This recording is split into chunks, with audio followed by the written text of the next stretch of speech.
Yo! Hey!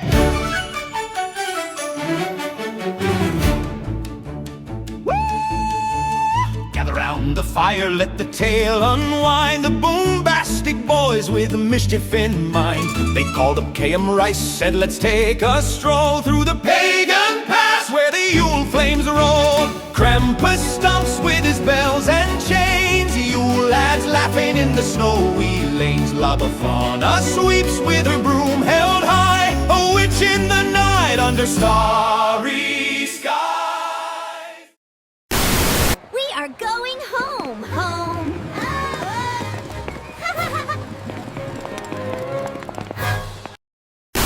Grandma, get in the sack for taking candy from a baby. Okay, but that was in 1945.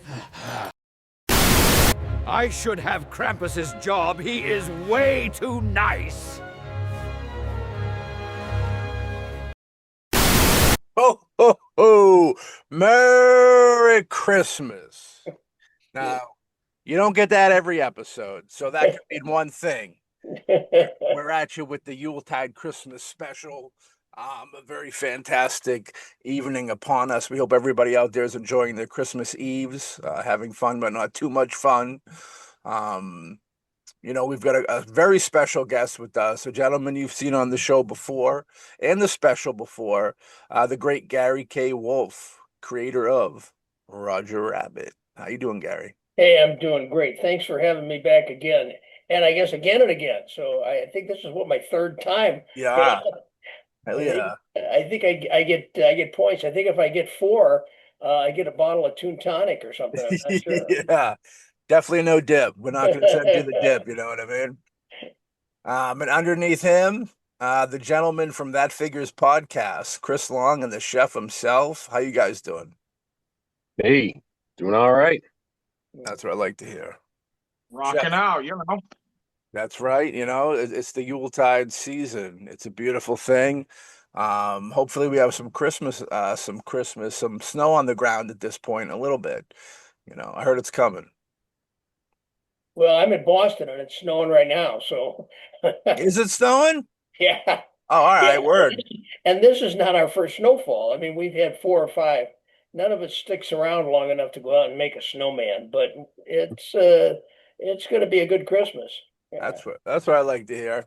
Well, Gary, we're gonna do a little catch up. You know what I mean? I think it's been like a year or so since we had you on one of the I think so. Yeah, it's about that. A lot has happened. You know what I Yeah. mean? The rights have come home. They say they've come home. They've come home to Papa. Yeah. So how's that? So first of all, I'm curious. So what happened? Was the contract for a certain time, or was it like? No, it's interesting, and I'll tell you how it came about, and I'll try to avoid all the legalese and the stuff that you're going to see on LA Law or Law and Order. What happened was I wrote a 12-episode TV series called Harry Wolf, and that's Harry, although the lead character is a cartoon wolf. There were none of my Toontown characters in it. No Roger, no Jessica. These were all new characters because Disney and Spielberg owns the rights to Roger and Jessica, and I can't use them. So I came up with all new characters and came up with this concept. It's a murder mystery set in a jazz club in Toontown. And 12 episodes. My producer got interest from all kinds of places, ABC, Netflix, Amazon. They all were interested, but they all had the same question. Does he have the right to use Toontown, or does Disney own Toontown? And so I went to my attorney. I said, "Hey, I got the rights to use Toontown." He said, "I don't know. It's not my bag. You need an intellectual properties person for that. So, or are you, a real estate agent? I have no idea." So I went to an attorney, actually a young woman, and I said, "Do I have the rights to use Toontown?" And she researched it, and to tell you the honest truth, that question never did get resolved, although it's kind of moot now. But instead of answering that question, she came back to me and said, I'm reading your contracts here, and you qualify for a rights reversion under the 35-year law. And of course, I'm a writer, right? I mean, she might have been talking Greek. I said, could you put that into simple English? Well, it turns out that in the 1990s, early 1990s, I believe, the Songwriters Union, which apparently has a very strong lobby in Congress, lobbied Congress to create a law because these songwriters had sold all of their music to music publishers back in the 20s, 30s, 40s, 50s, forever. And the music publishers had made a ton of money on it, and the songwriters got nothing. So the songwriters went to Congress and said, can you pass a law that says that after 35 years that we can petition the Library of Congress and get the rights to our songs back? And Congress in those days, I guess they must have really liked songwriters, or maybe they liked songs. I got no idea. But they said, sure. And so they passed a law that after 35 years, songwriters could petition the Library of Congress and get the rights to their songs back. Well, there's an addendum to that also makes it apply to writers. And my attorney said, you can petition the Library of Congress, very simple, one-page letter, petition the Library of Congress and get your rights to Roger Rabbit back from Disney. I said, get out of town. There's no way that that's going to happen. No way at all. And she says, it's a law. There's nothing they can do to prevent it. It's a law. So I hired an attorney who specialized in these things. And he had just gotten the rights to Black Stallion back from Disney. So he had experience with rights reversions and Disney. I showed him my contract. He looked at it and said, yeah, you qualify for rights reversion. Well, the mistake that a lot of writers make, and I've talked to a lot of writers about this, there's a couple of mistakes they make. Number one, they don't know that this is available to them. All right. That 35 years comes and goes. And if you don't revert your rights at the 35-year mark, they're gone. They're permanently at home with whoever bought them. They're gone. So if writers don't know about it, then they can't petition Library of Congress to get them reverted. So that's mistake number one that writers make. Mistake number two is that it looks like a very simple process. I mean, it is literally a one-page letter that you can look up on the internet and you fill in the blanks. It's a one-page letter. And you send it to the Library of Congress, say, I want the rights reverted to this project, whatever. And so a lot of writers say, well, I'm going to save the legal fees. I'm going to do it myself. Big mistake, because there's a lot of technicality to it. You have to specify the exact date to the day, 35 years after you sold the rights. And in a lot of cases, in most cases, that's kind of a moving target. In my case, I was expecting that would be the day I sold the book, Who Censored Roger Rabbit, to Disney.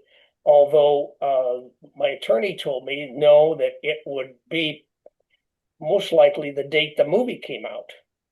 And then when they researched it, he said, no, it's actually the day that you sold your second novel, Who Plugged Roger Rabbit, to Disney, because you gave them a lot of the same rights you gave them when you sold Who Censored Roger Rabbit. So it's actually 35 years to the day after you signed the contract for Who Plugged Roger Rabbit. And they gave me a date, June 23rd. Okay, so I hired another law firm, second law firm, and I gave them my contract. I said, hey, take a look at this. Am I eligible for rights reversion? And the second law firm, which also specialized in rights reversion, looked at it and said, yes, you are. I said, all right, do the math. Tell me what the date is. And they did the math and came up with the same date, June 23rd. And so that's great. Now, even if a lot of writers by themselves get that far, there's still technicalities. And you have to notify the company exactly 2 years in advance, to the day, exactly 2 years in advance.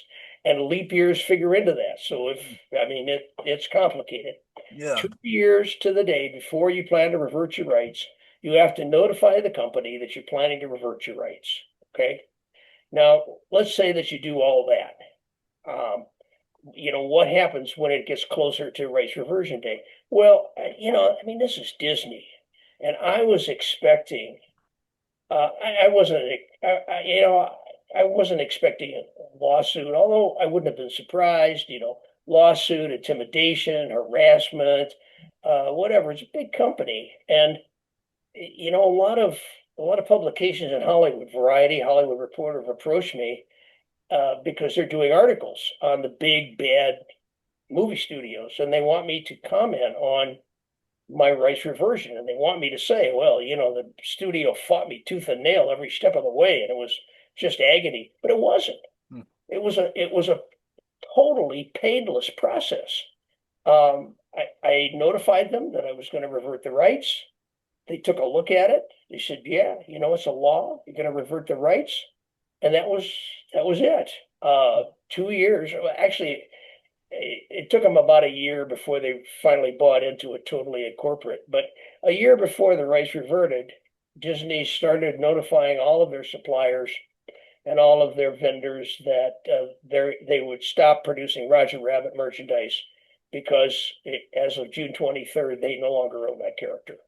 And that was it. The skies didn't open, the earth didn't open, and I didn't fall down and go to hell. Nothing. June 23rd came and went, and the rights were mine. I was luckier than a lot of writers. The studio is not required to acknowledge the fact that the rights have reverted. So in other words, the rights could have reverted from Disney to me, but I would have no evidence of that from Disney. All right. And so when I go shopping the Roger Rabbit project, studios are going to say to me, well, prove that you own this. And, except for, the fact that you've said in the Library of Congress and, you have no proof. But in my case, Disney sent me a letter. They said, oh, yeah, okay, rights have reverted June 23rd. Here's what you now own, and good luck, character's yours. So I have written proof that now the character's mine. And what do I own? Well, I own American rights. It's American law, so I own American rights. I can do anything with my characters that I want to do.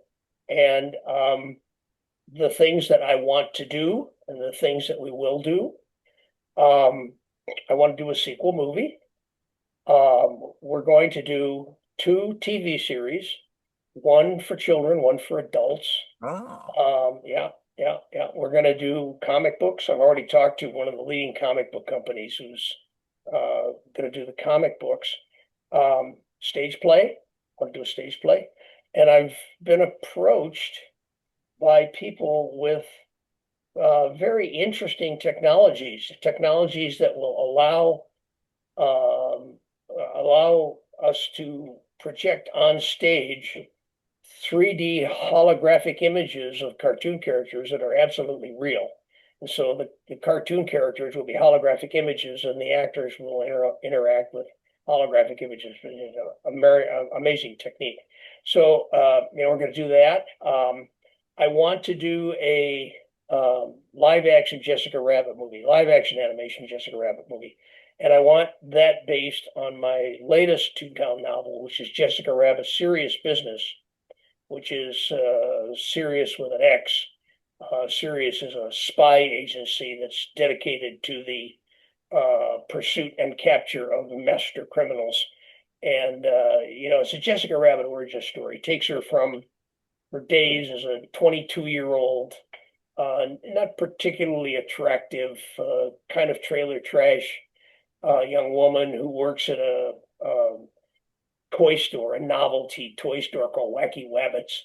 It takes her from that through her recruitment into Sirius, and shows how she became the Jessica Rabbit we all know and love, how she met Roger, how Toons came to be, where Toons come from, how Toontown came to be. That's probably number one on my priority list. I really want to do that. Maybe one step above that, the project that I told my producers we absolutely have to do, no question, we have to do this. I want a Jessica Rabbit pinball machine. All right. Yeah. And I want, even if we only make one, I want one for my office. Yeah. So, that's the plans. And people have said to me, this is like you're creating an entirely new studio. And when I thought about it, they're kind of right, because I've been besieged with calls of people who want to be involved in this. People that you've never heard of, people that you've definitely heard of, and it's a legitimate big deal. Yeah. No, most definitely. I mean, the Roger Rabbit property it's like Ninja Turtles, you know what I mean? Something that you can continue to get. Every generation can get one, you know what I mean? Yeah, absolutely, absolutely. And as I said, I have no ill will toward Disney. They treated me really well early days when they were making the movie. They treated me really well when they lost the property. The two times between, I'm actually clueless. I mean, this is a $1 billion property. The movie itself has generated, last accounting I saw was about $500 million, which is not insignificant. The theme park, Toontown, which was based on my characters, they had one at Disneyland, they had one in Toontown, they had a Toontown in Tokyo Disneyland. The character was in all the theme parks, billions of dollars in merchandise, and they did nothing with it. Frankly, if Disney now was on, Roger Rabbit 10, I would not have exercised my right. I would have said to them, yeah, hey, keep going. You're doing great. Yeah. Yeah. Do you think it was easier to get it back, like just legally, because they didn't continue to make sequels? Well, no, it had nothing to do with it. It's a law. Okay. It's the law, yeah. It's a law. They had no choice. It was an easier decision to get it back because they hadn't made sequels. If they had been making sequels, then I would have thought long and hard about it. Do I really want to get it back, or do I want to let them have it for the rest of eternity? Because I see these characters as my legacy. Roger, Jessica, Baby Herman, Eddie Valiant, they'll be around long after I'm gone. Right now, Jessica is probably my most famous character. Everybody knows who Jessica is, and every week, I mean, that movie's 37 years old. Every week, I get emailed 30 pictures of young women cosplaying Jessica. And had I known when I was 15 years old that there would come a time when every week 30 gorgeous young women would be sending me pictures of themselves in a low-cut red dress, I would have written the book a whole lot sooner. Yeah. So, it would have made it a little bit tougher decision. The fact that they did nothing with it made it a slam dunk. I mean, I really had no choice. Sure. Yeah, I don't know why they didn't do more stuff, because like you said, like you got all the stuff you got going on with it now, like cartoons, animated movies, stage play. And it's not like it's a tough sell. Right. It's not like I have to go out and say, oh my God, I've got this character and I know you've never heard of him, but I want to do a movie with him. And, you go out and you say Roger Rabbit movie, and they say, oh yeah, what, sign me up. I mean, we've got funding, we've got money for it. We've got people who want to be in this movie. There are people that I've talked to who have given interviews about how much they regretted not being in the first movie. And they say, geez, I want to, if they ever make a sequel, I want to make sure I'm in the sequel. So it's not a tough sell. And why Disney didn't do it? Well, I've heard all kinds of stories. Political infighting at the top at Disney, and then when Pixar took over, Pixar did not really want to do much with the classic Disney characters, including Mickey Mouse. Yeah, I mean, what have you seen Mickey Mouse doing lately? Not much. very true. They lost Yeah. the rights to him too. Well, yeah, early Mickey. Steamboat, Yeah, Steamboat Willie. Yeah, that's a different situation. No. That's a copyright thing, and I think it's 100 years. I think you have 100 years or 86 years. There are copyright restrictions on written or drawn characters, and once that copyright runs out, then anybody is free to use it. And it's unfortunate because what people tend to use it in is horror movies. And I think that's really ridiculous. Yeah. But early Mickey is in it. Popeye, Betty Boop is coming up this year. Early Betty Boop, not the Betty Boop that you've known and loved, but an early version of Betty Boop is coming up this year and will be in the public domain. Flip the Frog, if you know Flip the Frog, Yeah. he'll be available for public domain in 2026. Roger's got a way to go yet before he reaches that. Yeah. Hopefully, as do I. I don't know. Could a Roger Rabbit horror movie? How does that sound to you? Well, I mean, Doom. well, you got, I could have fun with that. yeah. But unfortunately, the people who use these public domain characters are not as, I don't think they're as creative as they might be, and they tend to do real honest to God horror movies with classic characters, which I think is terrible. If I were going to do a horror movie, it would be a funny horror movie. It would be like Abbott and Costello meet Frankenstein. It would be that kind of a horror movie, funnier than scary. Yeah. I'll tell you the 35-year law. If you don't know it and you've never heard of it, then you say, well, what does that mean to me? Well, Spinal Tap 2 just came out. Spinal Tap, the ending goes on or something like that. The reason you're seeing Spinal Tap 2 is because Rob Reiner, using the 35-year law, got the rights reverted to Spinal Tap 1. And now he owns the rights to Spinal Tap, and so he did Spinal Tap 2. Otherwise, you wouldn't have seen it. Some of the other people who are looking at rights reversions, Terminator, I believe, Avatar, I don't know, there's probably a whole host of them. But again, a lot of writers just don't know that this is available to them. Yeah. Yeah, Rob Reiner doing the Spinal Tap was interesting. Is I always assumed something like that was like within, like the studio wanted to make it with him, but he had to wait to get it. It's interesting.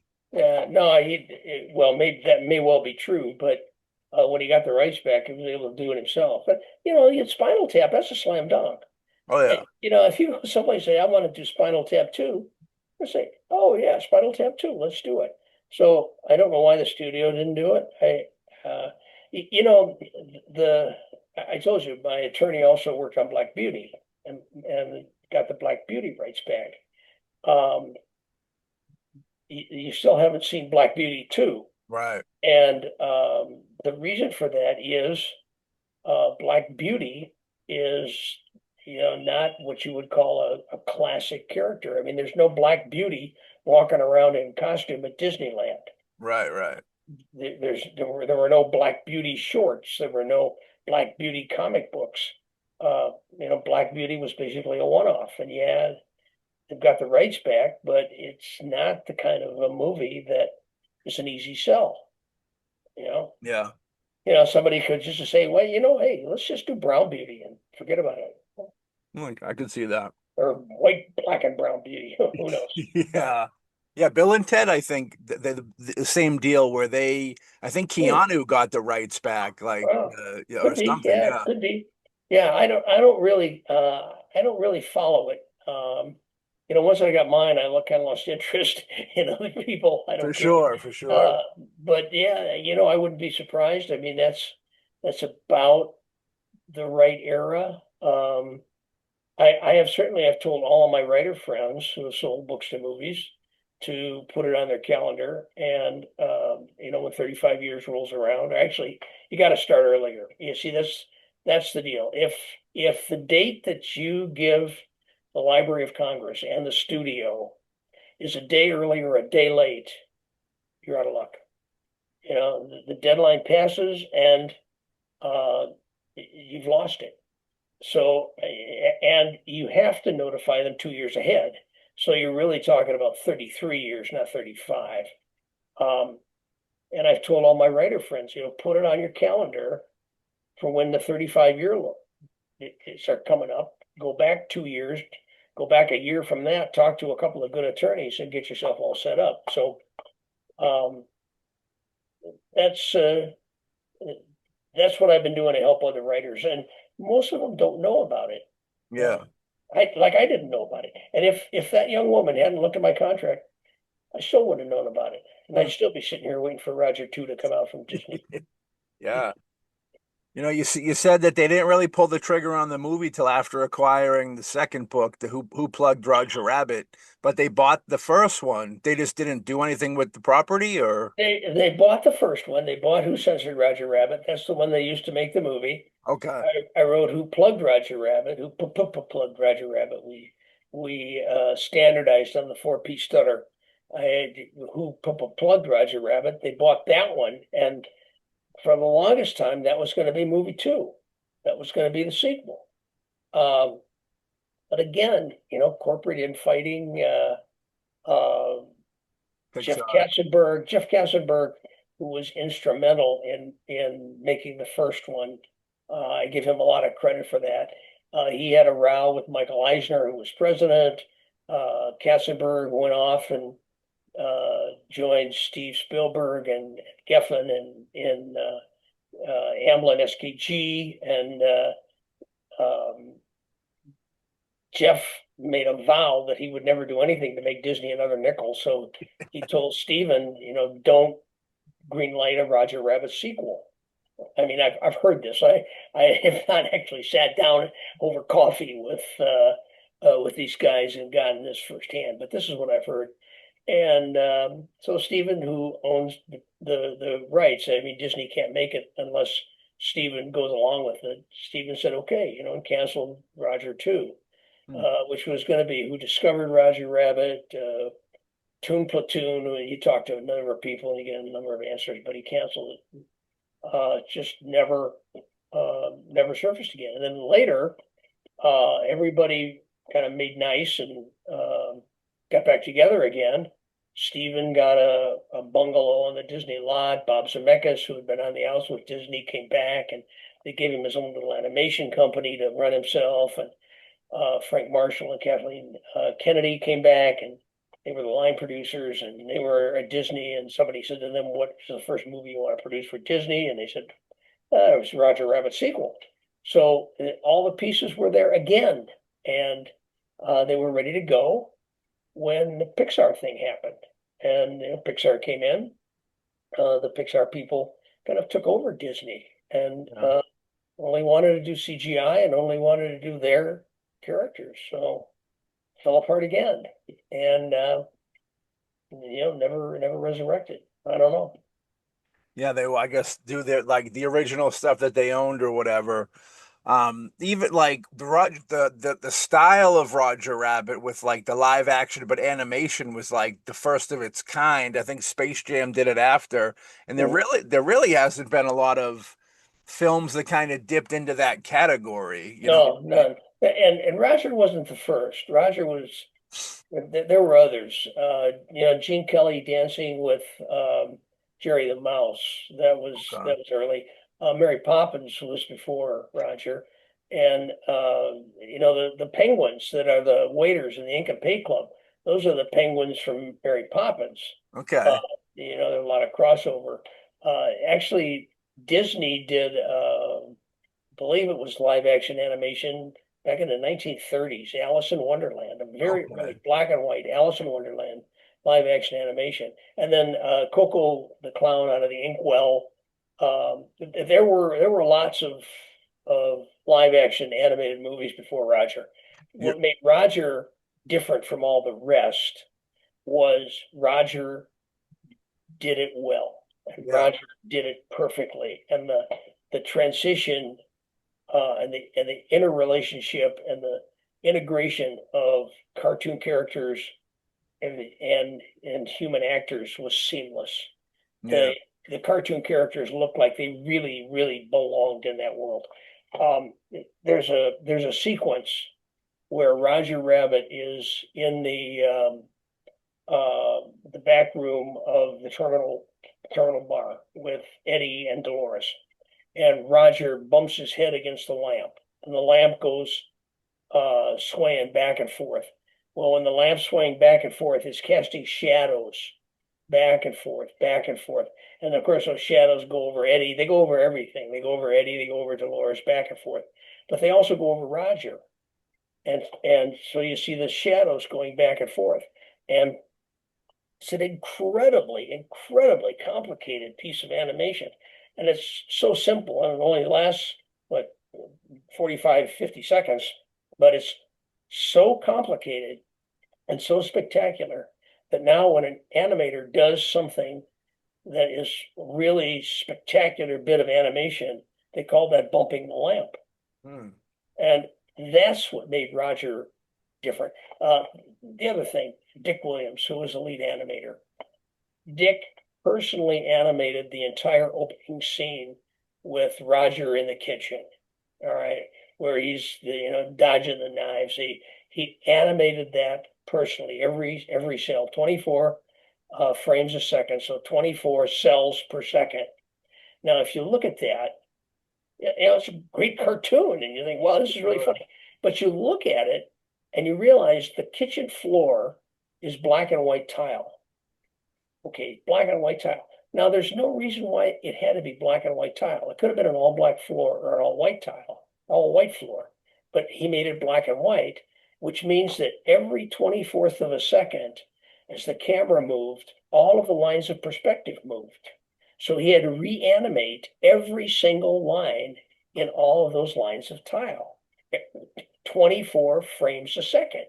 And then to make it even more complicated, he put Roger's reflection in the floor. So it's stunning. And he did it to impress other animators.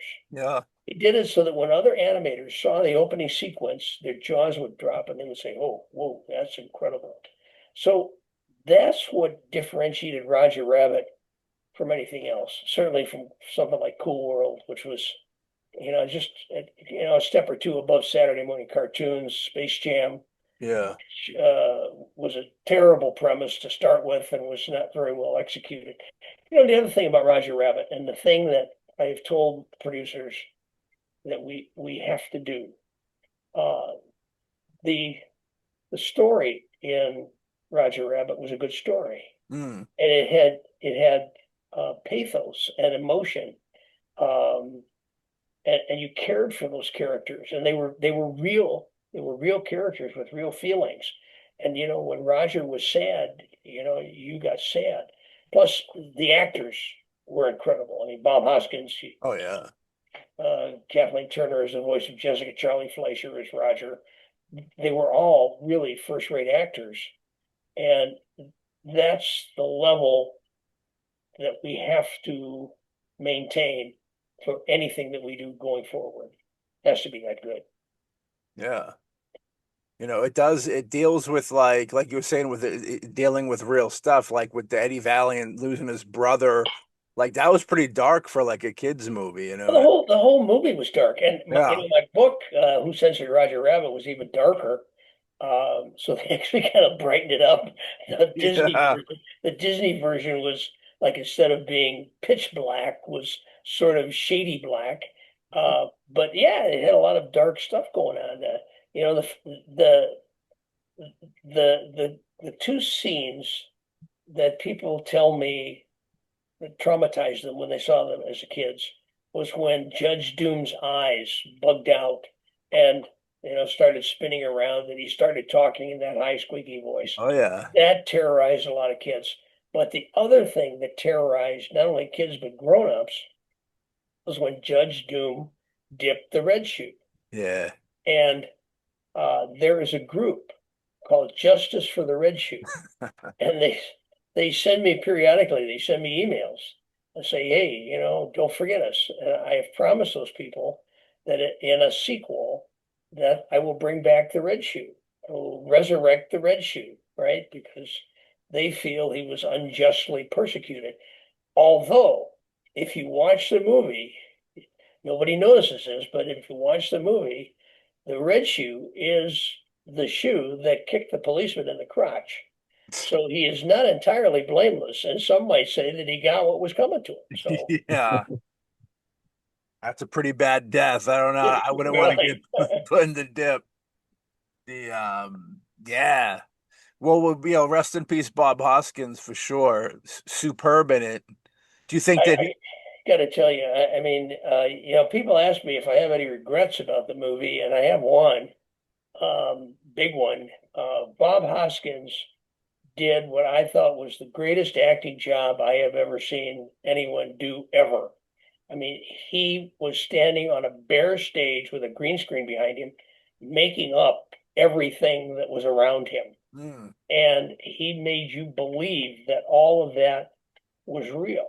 Um, he was just a consummate actor for the role. He was perfect at interfacing with stuff that wasn't there. Toward the end of the movie, he told me that he could see the rabbit. And he came to Boston, where I live. He came there a couple of years later and made mermaids with Cher, and we hung out. And he told me that his son was getting ticked off at him because he was playing with Roger Rabbit more than he was playing with his son. And it said it took him about 6 months before the rabbit finally disappeared. The other thing about him, uh, consummate showman, show must go on.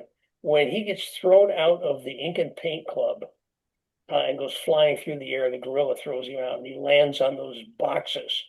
Well, he was on wires, obviously, when he was flying through the air. But when they got to the boxes, they did drop him and dropped him on the boxes. Well, they were cardboard boxes, and they were supposed to crush, but they didn't, and he broke 3 ribs. yeesh. So, we had to take him to the hospital. He got taped up, and oh, geez, there goes the production schedule. Hospital's going to be out for a month. He comes in the next day, okay, ready to go, and was performing with 3 broken ribs. So I can't speak highly enough of him, and we will have to replace him because he's not here anymore. But he will always be my Eddie Valiant. Yeah. They're definitely a nice tribute to him, a nod to him in a sequel would be, I think, emotional for everybody. Oh, The that's something actually I'd never thought about that, but that's a good idea. Yeah, that'd be that's a good cool. idea. Yeah. Because everybody loved him, you know what I mean? Even though his character's kind of like this rough guy, you love the guy, you know what I mean? You're Hmm. with him. Well, I when I wrote him, when I wrote Roger and Eddie, I saw Eddie as being all hard knocks and brass knuckles and rationality and just a gruff, mean, ornery character. And I saw Roger as being all fun and games and laughs and good times. And I wrote them so that the two of them together kind of make one good person. Yeah. So really, they're two halves of one person, and that's the way I wrote them, and that's the way I think. I'm pretty sure that's the way that they were portrayed in the movie. You know, Yeah. Yeah, they were a great team, man. It would have been cool to see them do some more, adventures together for sure. Well, yeah, it would have. And Hoskins, I'm sure would have been up for it. Oh yeah. I'm sure Roger would have gone for it, no questions asked. Yeah. So the next film that you would like to get done is the Jessica Rabbit film off of the Jessica new Rabbit, book. yeah, and read the book if you haven't. Everybody should read it. It's a work of Yeah. towering genius. Yes, sir. The book is filled with what my editor called spit moments, but he didn't use spit. And his rationale for that was, as you're reading it along, you are reading and you think you know what's happening, but all of a sudden you realize you have no idea that it's going in a totally different direction than you thought it was going in. And those are what he said. You'd be reading along and say, "Oh, spit! Where did that come from? Oh, spit! How come I didn't see that?" And the whole book is filled with them. You will not be able to figure out what is going to happen, even though when you get to the end and you look back, you say, "Oh yeah, I got it now," and it all makes sense. Makes perfect sense. But yeah, that's the one. That's the one I want to do. We're looking at actresses to play Jessica, and of course, we're going to probably need a new voice for Jessica too. Jessica in the movie is 22.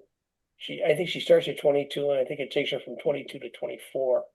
And no surprise if you read the book. I think this is in the intro, but Jessica is human all the way through. She is not a cartoon. She's not a toon. Their toons don't exist in the beginning of the book. Toons are created as part of the story, and Jessica never does become a toon. She stays a human all the way through the movie. So she won't be animated. She'll be a human actress.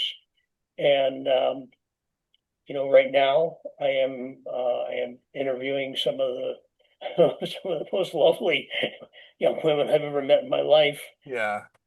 To see who's going to play Jessica Rabbit. Did you ever, when you were writing the book, did you ever, we all love pop culture and films and stuff. Did you ever have anybody in mind that you would like to see play that character while writing? Oh, and when I was writing the first book, I'm a writer. I'm not an artist, and I described them verbally. I described what they looked like, and in my mind, I saw Jessica as Red Hot Riding Hood, which was the Tex Avery character from the 40s and 50s. Her cartoons are on YouTube, and you can look them up and see them, and they're pretty funny. Wild and Wolfie and Swing Shift Cinderella. I saw Jessica as that, plus a combination of Rita Hayworth, Betty Grable, Lana Turner, Marilyn Monroe. Oh yeah. And oddly, a little perverse here, but oddly Tinkerbell, kind of grown up and funky. Okay. And so that was what I saw as Jessica. And Veronica Lake. There was an actress called Veronica Lake who was an actress in the 40s, the late 30s, early 40s, and I think she went into the 50s maybe. But Veronica Lake had the Jessica hairstyle. Her hair went down and across her eye like this, so that she was looking out of one eye. And she was a very popular actress in the beginning of World War II. So popular that a lot of women copied her hairdo. And they found in war plants that were making munitions, bombs, guns, bullets, airplanes, tanks, that sort of stuff, which were mostly staffed by women because the men were off fighting the war. They were having a lot of industrial accidents. And they realized that the reason they were having a lot of industrial accidents was because so many women had the Veronica Lake hairstyle and were only looking out of one eye and were getting all kinds of problems. So they appealed to Veronica Lake, and as a patriotic gesture, she got a haircut and got bangs. And so the next thing you know, all the women of the war plants got bangs, and things are going along tickety boo. So those were kind of my inspirations and who I saw. And I wish we could bring Betty Grable back and have her do Jessica Rabbit now. I wish we could bring Lana Turner back. Rita Hayworth. I was just watching a Rita Hayworth movie the other night. I said, wow, she'd be the perfect Jessica. So there are others. There are others who are every bit as alluring, who will be able to do the job. Knowing how invested the fans are in these characters, have you ever thought about like who the fans might like to see play Jessica? No, but that's an excellent question. Let's ask the fans. Have them write in. Have them give you their top 5, and let's see who wins out.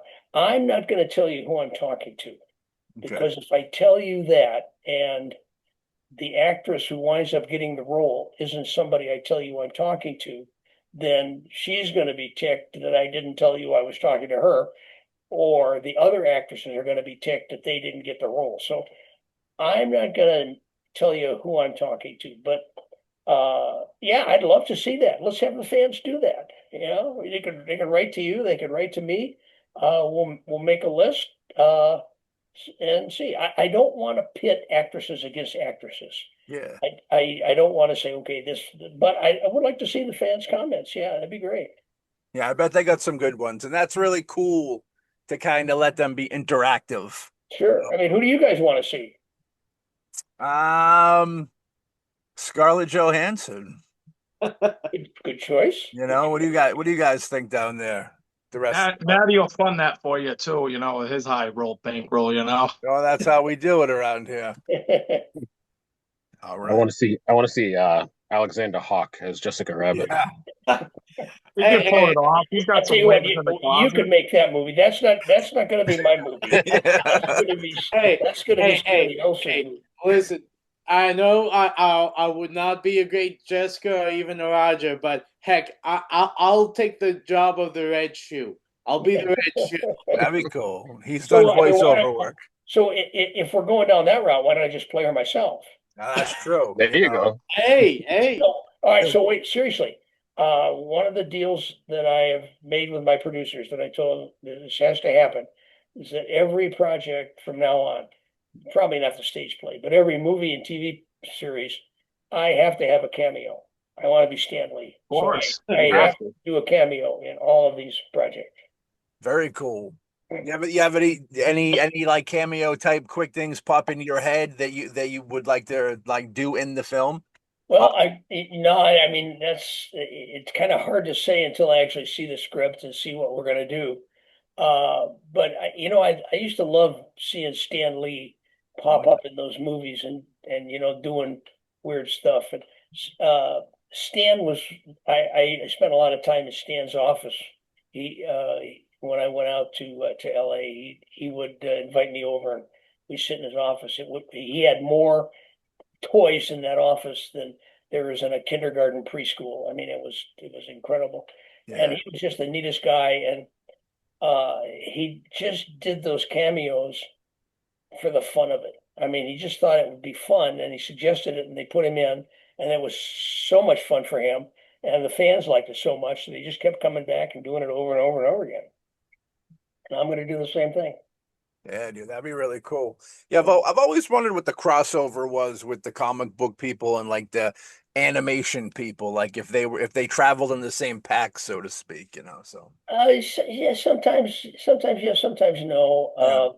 Animators tend to be more introspective than live action actors or filmmakers. Because animation is such a tedious, time-consuming job, and you're sitting there at a table and you're drawing and you're really concentrating on a line and an expression, and you're looking in a mirror and making funny faces and then translating those funny faces to a coyote.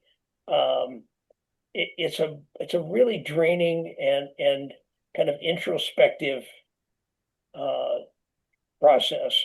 And actors and filmmakers are more extroverts. I mean, they're out there, because that's their job. They translate emotions and they portray emotions, and they tend to be much more open and that's not to say that one's good and one's bad. They're just different techniques and different kinds of people. With the animation process, like, do you remember how long the production was for shooting and then post-production?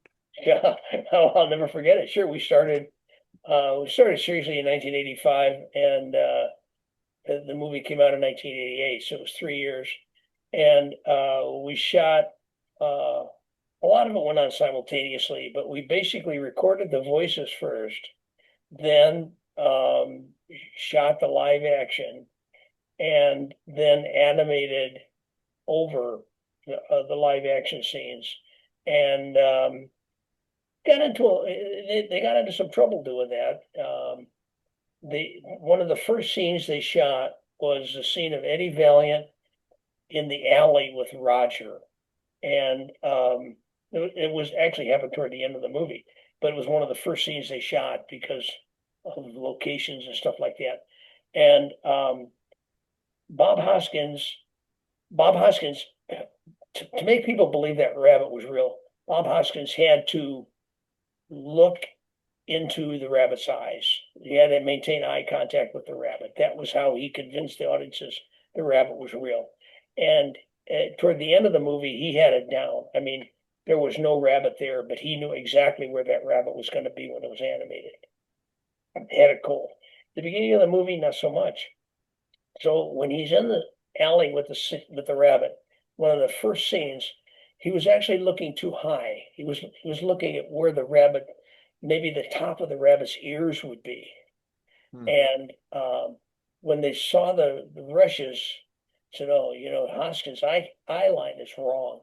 So to correct it, they corrected it in animation, and Roger, who was standing there as he's talking to Eddie, Roger kind of elongates and gets taller and goes up until his eye line is at Hoskins' eye line, and it works. And you look at it now and you say, if you know it, you say, that's strange. But in the context of the movie, yeah, no problem.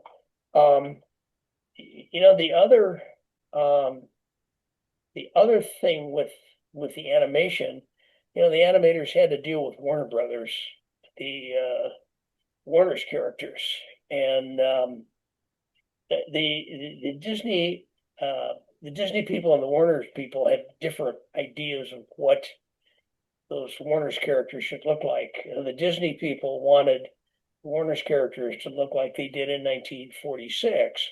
And if you look at a 1946 Bugs Bunny cartoon, he looks terrifically different than he does today. He's a totally different kind of looking rabbit. But that's the rabbit they wanted. The Warner Brothers people wanted the 1986 Bugs Bunny and Warner Brothers characters, and wouldn't hear of any compromise. No, that's what you're using, or you're not using it.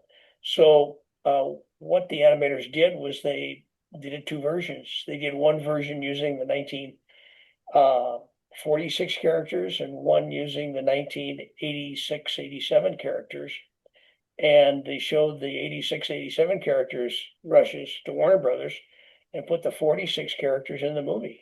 And the first Warners knew of it was when the movie came out and they saw it on the screen. And they, oh my God, those are the 46 characters. And they were going to sue, and it was a big mess. But then the movie was such a resounding success. It won 4 Academy Awards. It was a top grossing movie of the year. And, kind of put Warner Brothers back on the map. That Warner Brothers said, oh, well, let's start making dolls of the 1946 characters and, just call it a day. So that worked out. The other interesting thing between the Disney animators and the Warner animators, and I just found this out, I didn't realize this, but the Disney animators hated Warner Brothers, and they wanted to do something to kind of give a gotcha to Warner Brothers. And like I say, film goes through camera 24 frames a second. Animators can screw around with 6 of those frames and put in little gags in the margins, and the human eye can't see it. Only the animator and the projectionist knows they're there. So they wanted, when Bugs and Mickey are coming down in the parachute, They wanted Mickey to give Bugs the finger. Okay, so the animation was done at Animation Studio in London that Dick Williams had set up, and he had brought in animators from all over the world. Literally, he brought in animators from former Iron Curtain countries, Estonia, Latvia. He had Spanish, he had Italian. It was a United Nations of animators. The problem was not all of them spoke English, so you had to get someone to translate, to somebody who wanted to do something if he didn't speak English. So the guy who was going to do this scene was, I think, Estonian. I can't remember. So they had to get somebody, an English speaker, to talk to the Italian guy, who talked to the Russian guy, who talked to the Swiss guy, who talked to the Estonian guy, to tell him what they wanted done. Mickey giving Bugs the finger, and in the process, it's like that old telephone game. It got screwed around. So when you look at that scene and freeze frame it, which you can now do on a DVD, but freeze frame it and look at it frame by frame, you will see that he got it all screwed up. And instead of Mickey giving Bugs the finger, it's Bugs giving Mickey the finger, which is exactly the wrong message. Yeah. Was not the message we wanted. So I know Christopher Lloyd and Zemeckis, who I think were probably friendly coming from Back to the Future. Was there ever anybody else considered to play Judge Doom? I hear stories about other people who were considered for Judge Doom. I can't, right off the top of my head, I can't recall anybody who was seriously in the running for that. Chris was just perfect for it. Yeah. If you look at his performance, he never blinks. He never blinks during that whole movie. His eyes are constantly open wide. He never blinks. And he had such eye problems, dry eye. His eyes were red. He was constantly having to put ice packs on his eyes, constantly having to use eye drops. And I thought he brought something to it. I've been a fan of his forever. I loved him on Taxi, Jim Mignakowski. Yeah. I've always been a fan of his, Back to the Future. And I thought he really knocked it out of the park. And, if I had another regret, it would be that he didn't get an Academy Award nomination for supporting actor. Yeah. It was fantastic, Right. Yeah.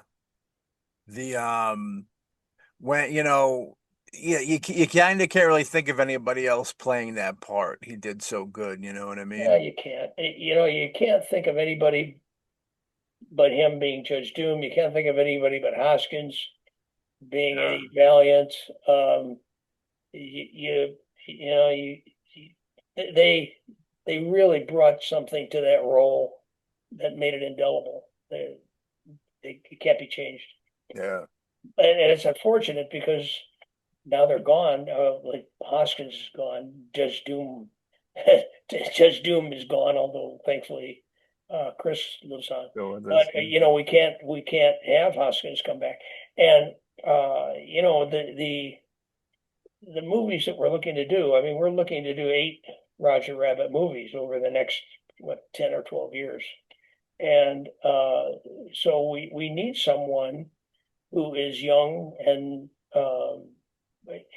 physically capable of doing the physical kind of stuff that you have to do if you're going to play Eddie Valiant and be a human detective in a world of tunes. It was a physical job for Hoskins, and he did all those stunts himself, all that. So we need someone younger. So even if Hoskins was around, he would probably now be in his 70s. He probably would be too old now to do it. Yeah. The great reveal of Judge Doom is the fact that he's a tune himself at the end. Mm-hmm. What's his backstory, really, before like the stuff that happened to him before we get to Who Framed Roger Rabbit? Well, it's not written down anywhere, but if I had to guess, there's a poster in Maroon's office about playing possum, and it shows a possum with a gun. And my theory is that Judge Doom was a bank robbing possum, and he robbed banks, and that's how he got the money to run for judge in Toontown, and decided it would be to his advantage to be a Toonish human rather than a possum. So that's kind of how I see his backstory. Yeah. And he had the weasels that work for him. Yeah. He's very self-hating. He's a very self-hating type dude, you know what I mean? The weasels just like some like 40s 50s style gangsta influence with them. Yeah. I mean, they were just kind of fun. There was also he was also going to have a vulture that was perched on his shoulder. And if you look at a lot of the toys, the LGN toys, LJN toys, you will see that the action figure for Judge Doom has a vulture on his shoulder, and that was going to be kind of like his parrot. If he were a pirate, he would have a parrot, but as Judge Doom, he has a vulture. Yeah. But it got to be a little too busy and a little too fussy, so we eliminated it. But we left the weasels because every villain needs a gang, and weasels are Weasley, so For sure. they were good. Toys are like the gentleman down below us they got a toy podcast on the network. Toys are such a they're for adults now, not just kids. There's collectibles and stuff. Absolutely. The marketing. So like I think you now you own merchandising rights, right, for these characters? Yeah, I've already been approached by toy companies, t-shirt companies, Yeah. game companies, online game companies, whatever. And my deal with Disney was that I got one of every piece of merchandise that they manufactured, and I, honest to God, I had no idea. I had no idea. In 1988 when we did, or when I signed the contract, 1980, I signed the contract. Merchandise was not a big thing. I mean, Yeah. there was Hopalong Cassidy and Roy Rogers, who had a lot of, six guns, and that was about it. And then, Batman came along, and Batman kind of broke the mold. Batman or created the mold. I mean, there was tons and tons of Batman merchandise. And then when Roger Rabbit came out, I remember I went to New York City to the premiere, Radio City Music Hall. And at the premiere, everybody's telling me, hey, geez, you ought to go down to Macy's. They got Roger Rabbit merchandise down there. I said, really? Roger Rabbit merchandise? I figured, a couple of dolls maybe, So the next day, my wife and I went to Macy's, which was just down the street from our hotel. And I walked in, and there was an information booth. And I said, hey, I'm looking for the Roger Rabbit merchandise. She said, oh, yeah, second floor. I said, where on the second floor? She said, second floor. So I go up, and the elevator opens, and the whole second floor is full of Roger Rabbit merchandise. And I told my wife that I was going to buy the first piece of Roger Rabbit merchandise that I saw and keep it forever. And that piece of merchandise is a plastic lunch pail with a thermos inside.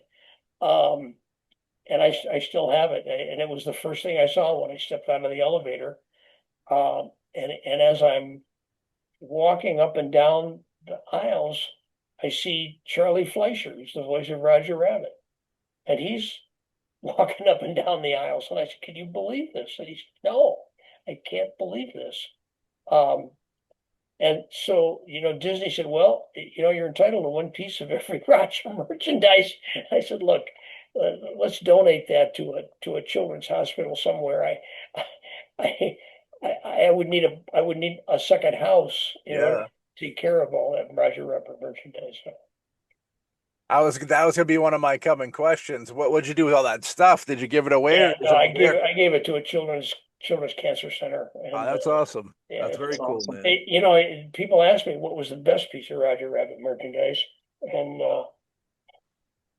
I've always said I thought the best piece of Roger Rabbit merchandise were the Wendy Gell pins. Very rare. Wendy Gell was a jewelry designer and designed Jessica, Roger, and Baby Herman pins. And the one that is, I think, the best piece of Roger merchandise is Jessica pin about this big, her posed, one arm back, one arm kind of up, and her dress is paved. It's inlaid with uh, uh, garnet Swarovski red crystals, and she has a red crystal diamond bracelet. Her hair is orange crystals, and it is just stunning. It's a knockout. Um, I met Ronald Reagan, and I gave one of these pins to Nancy Reagan, and I met Ronald Reagan because Ronald Reagan had made a reference to Roger Rabbit in one of his speeches, and my publicist thought it would be fun for us to get together. But I gave one of those pins to Nancy Reagan, and she wore it quite often. Disney gave one of those pins to Princess Di, and she wore it quite often.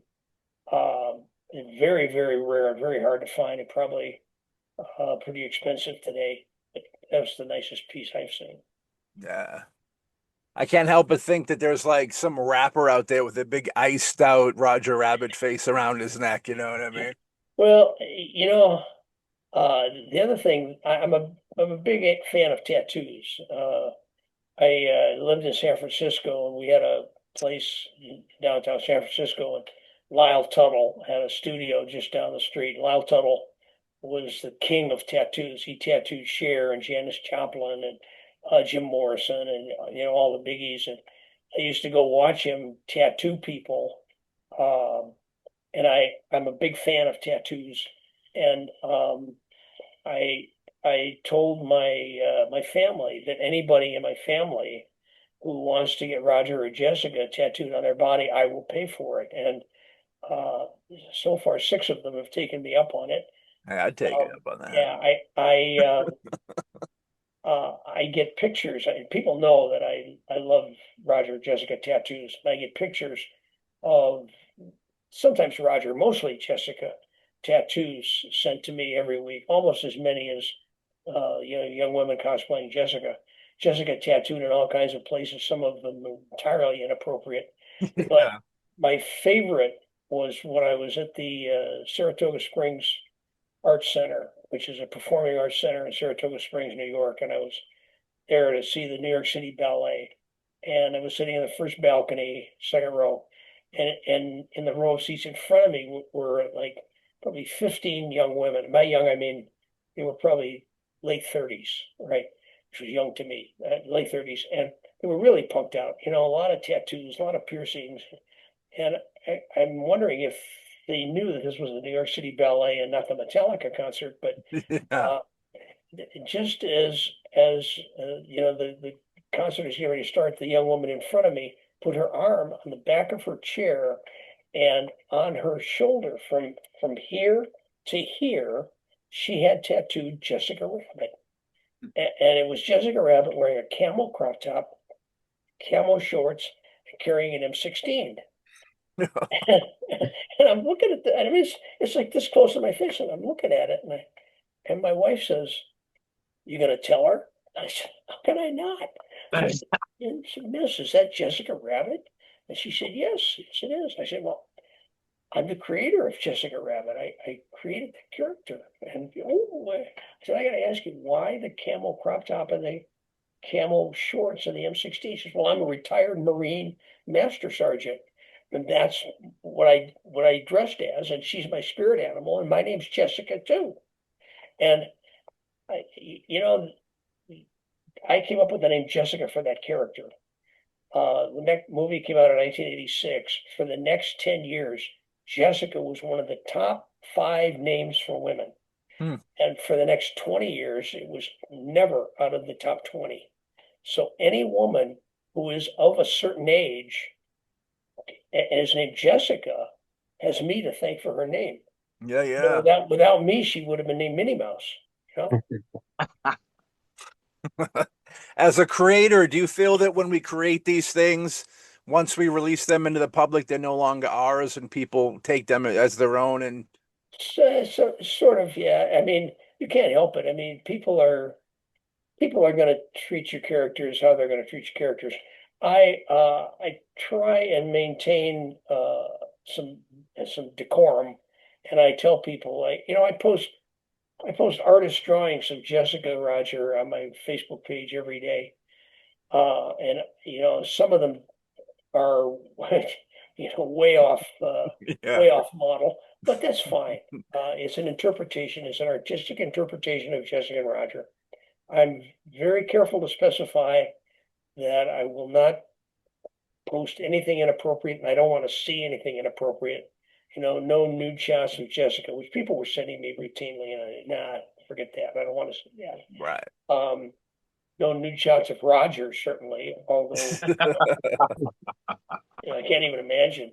But the Jessicas don't look like Jessica, but they're Jessica. So, yeah. Yeah. Yeah, it's yeah, there's some crazy folks out there that'll do insane things, you know what I mean, with the Yeah, well, artwork and stuff. once a year on my Facebook page, at least once a year it happens.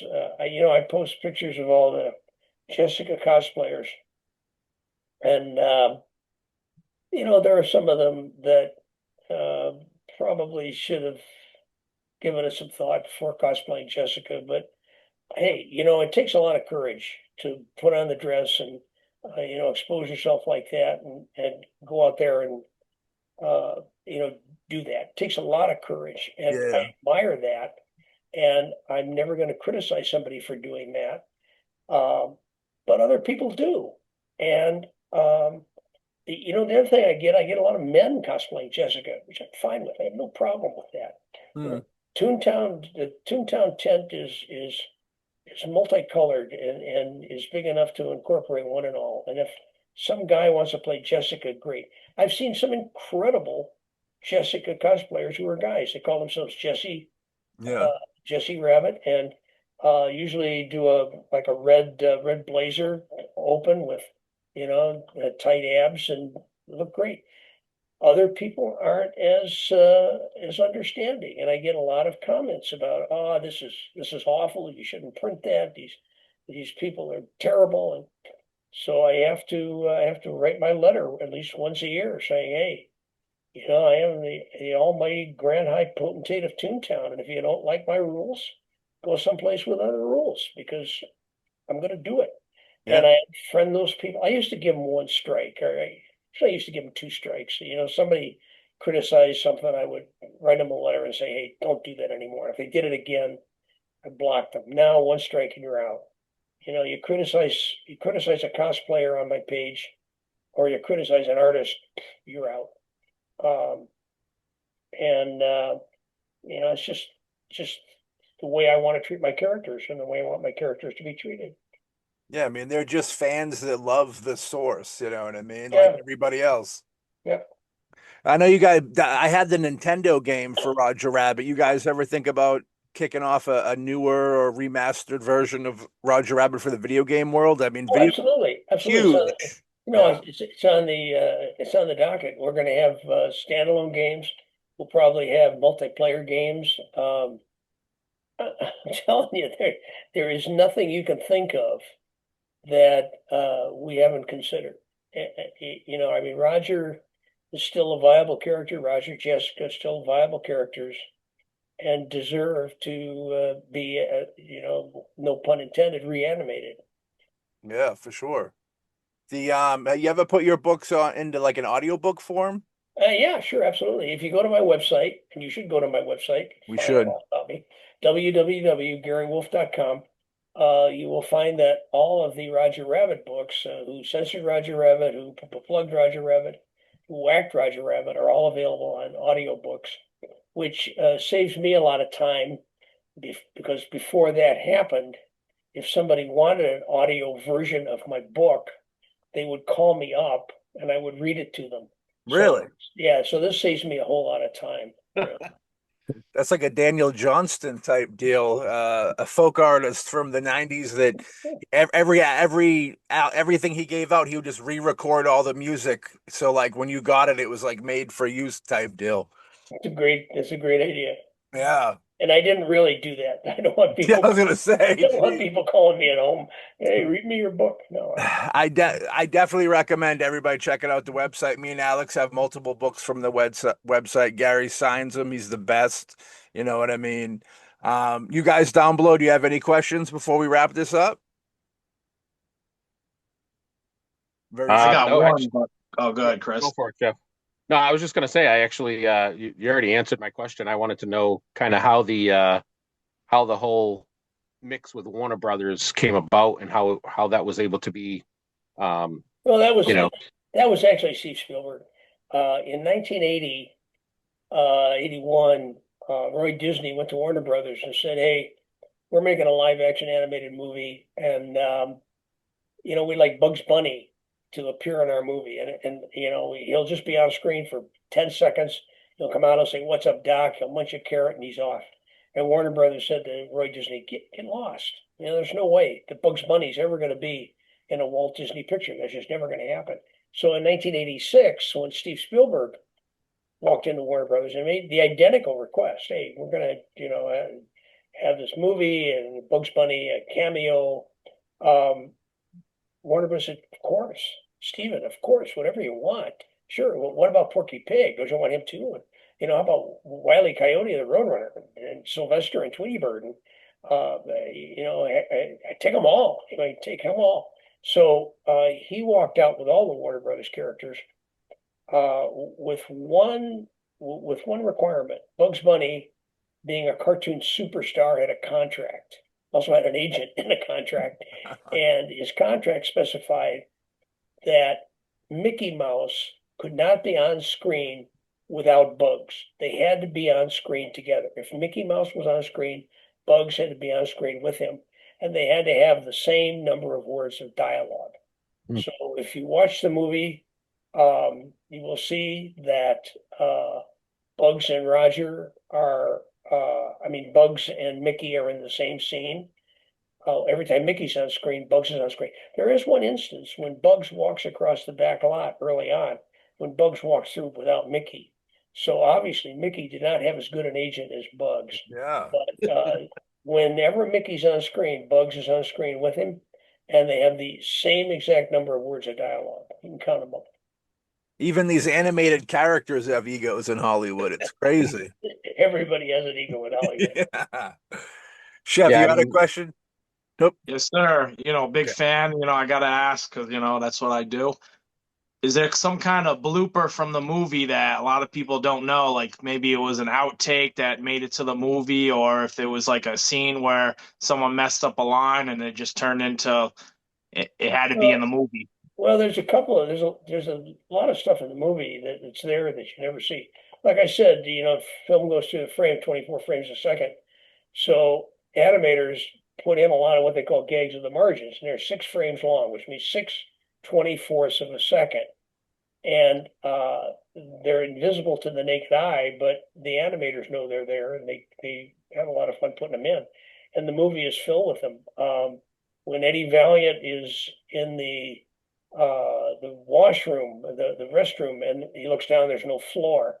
If you look at the wall, written on the wall for like 6 frames, says "For a good time, call Snow White," and written underneath that was Michael Eisner's home phone number. Wow. The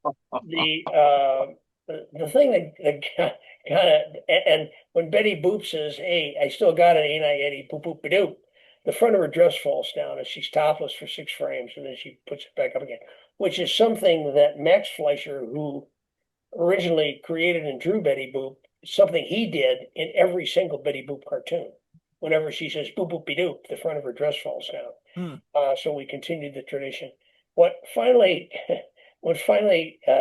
became a cause celeb was when Eddie and Jessica are in Benny the Cab, and they're coming out of the Toontown Tunnel, and they hit the dip, and they slide and hit the lamppost, and they go flying through the air. First of all, you can see that Eddie is a dummy, that he's, not a real person, is a dummy. But as Jessica is flying through the air, she kind of does a somersault in the air, and her dress billows out and her hair billows out to match this beautiful animation. But as she's at the apex, her legs open up and you see she has no underwear. And, not that she needs any, I mean, it's like looking at your Barbie doll. Yeah. But, when it became clear that Disney had a bottomless woman in a PG-13 movie, I mean, they freaked. To show you how non-salacious it was, USA Today ran a picture of that exact cell on the front page of USA Today in full color. So, but the whole movie is filled with them. And if you see the cartoons, they're even more. If people want to contact me through Facebook or email through my website, and periodically I print a list on Facebook of all the gags and the margins in the movie and in the cartoons, and there's got to be 200. So, yeah. Very cool. Very cool. Alex, you got anything? No, I mean, I just love listening to all these stories. I love listening about Roger Rabbit, Jessica. I mean, to be perfectly honest, Who Framed Roger Rabbit is the only movie I've seen in the theater multiple times. Yeah, me too. And I'm going to see it again. It's going to be showing here in Boston on January the 19th. Coolidge Corner. Coolidge Corner, and I'm going to be making a special appearance and be giving a little talk before, a little talk after. Probably stick around afterwards and sign autographs. So if you're in the Boston area in January, come on down. Very cool. Very cool. Well, Gary, it's always a pleasure having you on. I'm going to go for 4 times, right? Yeah, we want you back. When you get closer to the flick, we're going to talk all about it. You know what I mean? And we're going to try and make it out to the Coolidge. Well, talk to me on Oscar night after the movie comes out, right? That's right. You know what I'm saying? I can't wait to see all the cool stuff you guys are coming. Super excited and happy for you to get the rights back and, come home. You know what I mean? Thanks, guys. Absolutely. So with that being said, we hope you have a Merry Christmas, Gary. All right, you too. Have a Merry Christmas, guys. And everybody watching, Merry Christmas. We need an animated Roger Rabbit Christmas movie coming down the pike. Know what I mean? All right. See you guys. All right. See you guys later. Yay! Talk soon. Yo! Hey!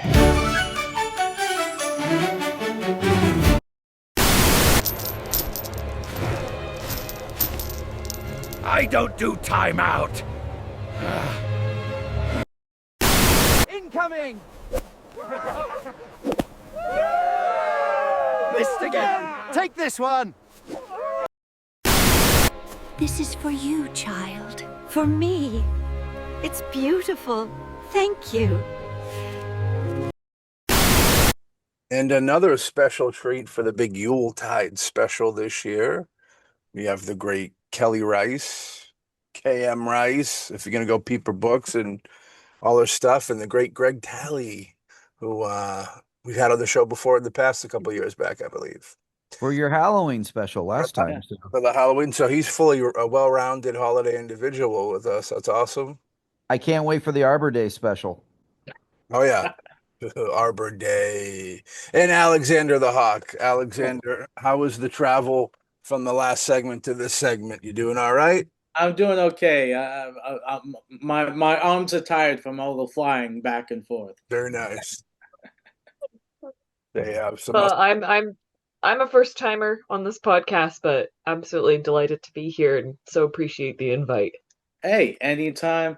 And that's how about we start with you, Kelly? How about you tell the audience a little bit about yourself, pretty much your backstory, what got you into writing, what got you into, of course, your YouTube channel about talking about the pagan, beginnings of what we now know as Christmas. Yeah, I'd be happy to. Yeah. So, I always like to say that writing for me didn't feel like a choice. I was Yeah. one of those people who just, as soon as I could put crayon to paper, I was writing my own little storybooks. Like I started in kindergarten and brought it for show and tell, and just haven't really stopped. So I've got some innate drive in me that's constantly seeking creative expression, in particular through story. And I think that naturally lends itself to my love of history and this this desire to sort of unravel the past and understand where we are now based on where we have been. And I'm a big lover of Christmas. It's my favorite holiday, and it's just such a magical, awe-filled time of year. And it obviously holds very special significance for people who of the Christian faith. But long before that, it held incredible significance to our ancestors, particularly those in Europe, where the winters were long, cold, and dark. And so I just on my own started this quasi-academic journey trying to find out as much as I could about the origins of really solstice, winter solstice rituals and what we know of them. Uh, and I like to stick to documented sources, which would mean that either it was written down or it's in the archaeological record, so it has material. There's some materials there that we can deduce or hypothesize some meanings from. And there's a lot we don't know. There's way more that we don't know than what we do know. And I've always found that enchanting.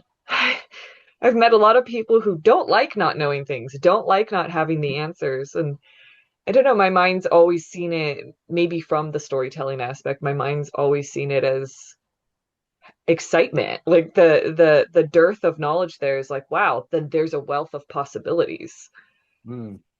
So that's sort of how I've gone down that track with uh, Christmas folklore and pre-Christian indigenous European customs around winter holidays, but that naturally lends itself to an exploration of the rest of our extant holidays.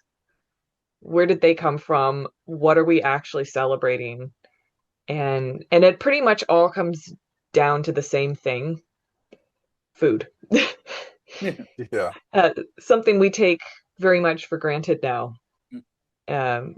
But most of them are linked to the agricultural or pastoral year. Pastoral as in if you're keeping livestock and transferring them from one pasture to a buyer. And agriculture, obviously farming. A lot of people had to farm their own food, or communities had to farm their own food for the last 10,000 years. But some of these traditions, it's theorized, could go back to hunter-gatherer societies even. And that stuff just blows my mind because it's such a deep connection to our very, very distant ancestors.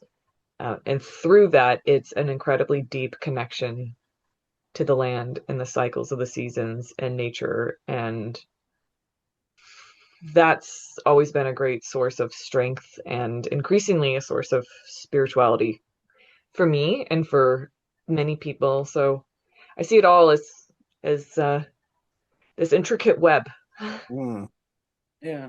I was watching one of your things and you were talking about the character Krampus, which has been around for. He's joined us on the podcast. I have a Krampus right here. That is so adorable.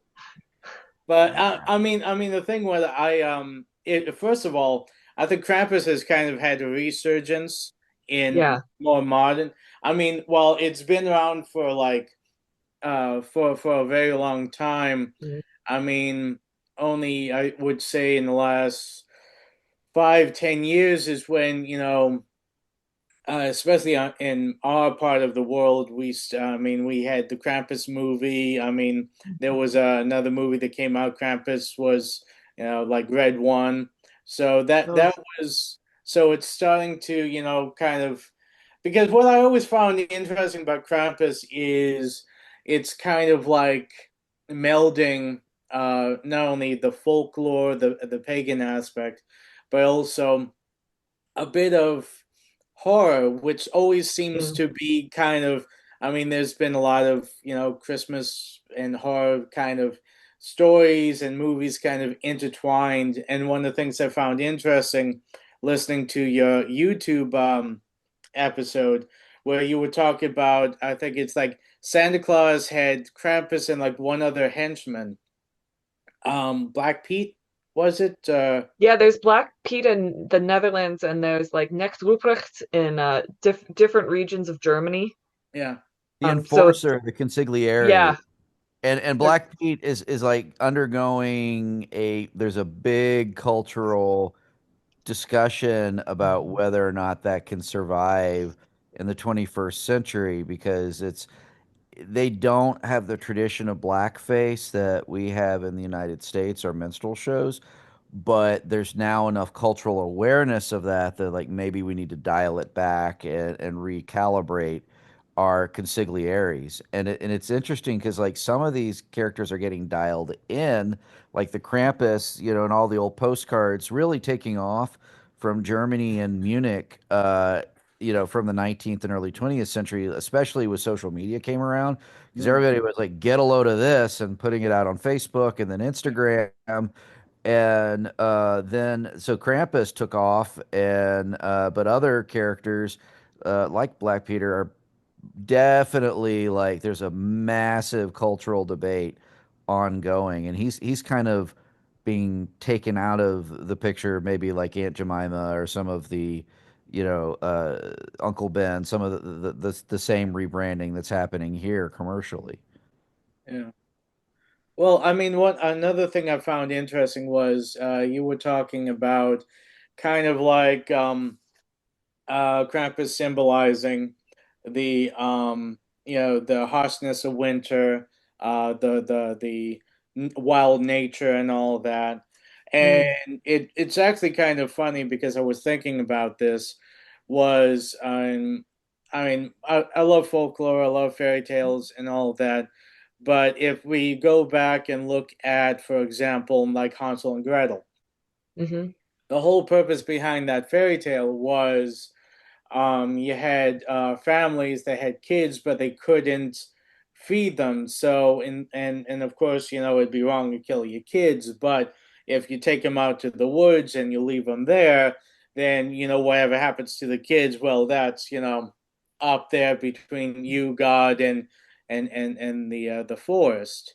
So it's kind of tying that in with the Krampus is kind of like a symbolic of nature kind of taking care of the bad kids, the kids that aren't following the rules and all that kind of Mm. almost, if you think about weeding out the troublesome parts of a society before they grow up, I guess. Yeah.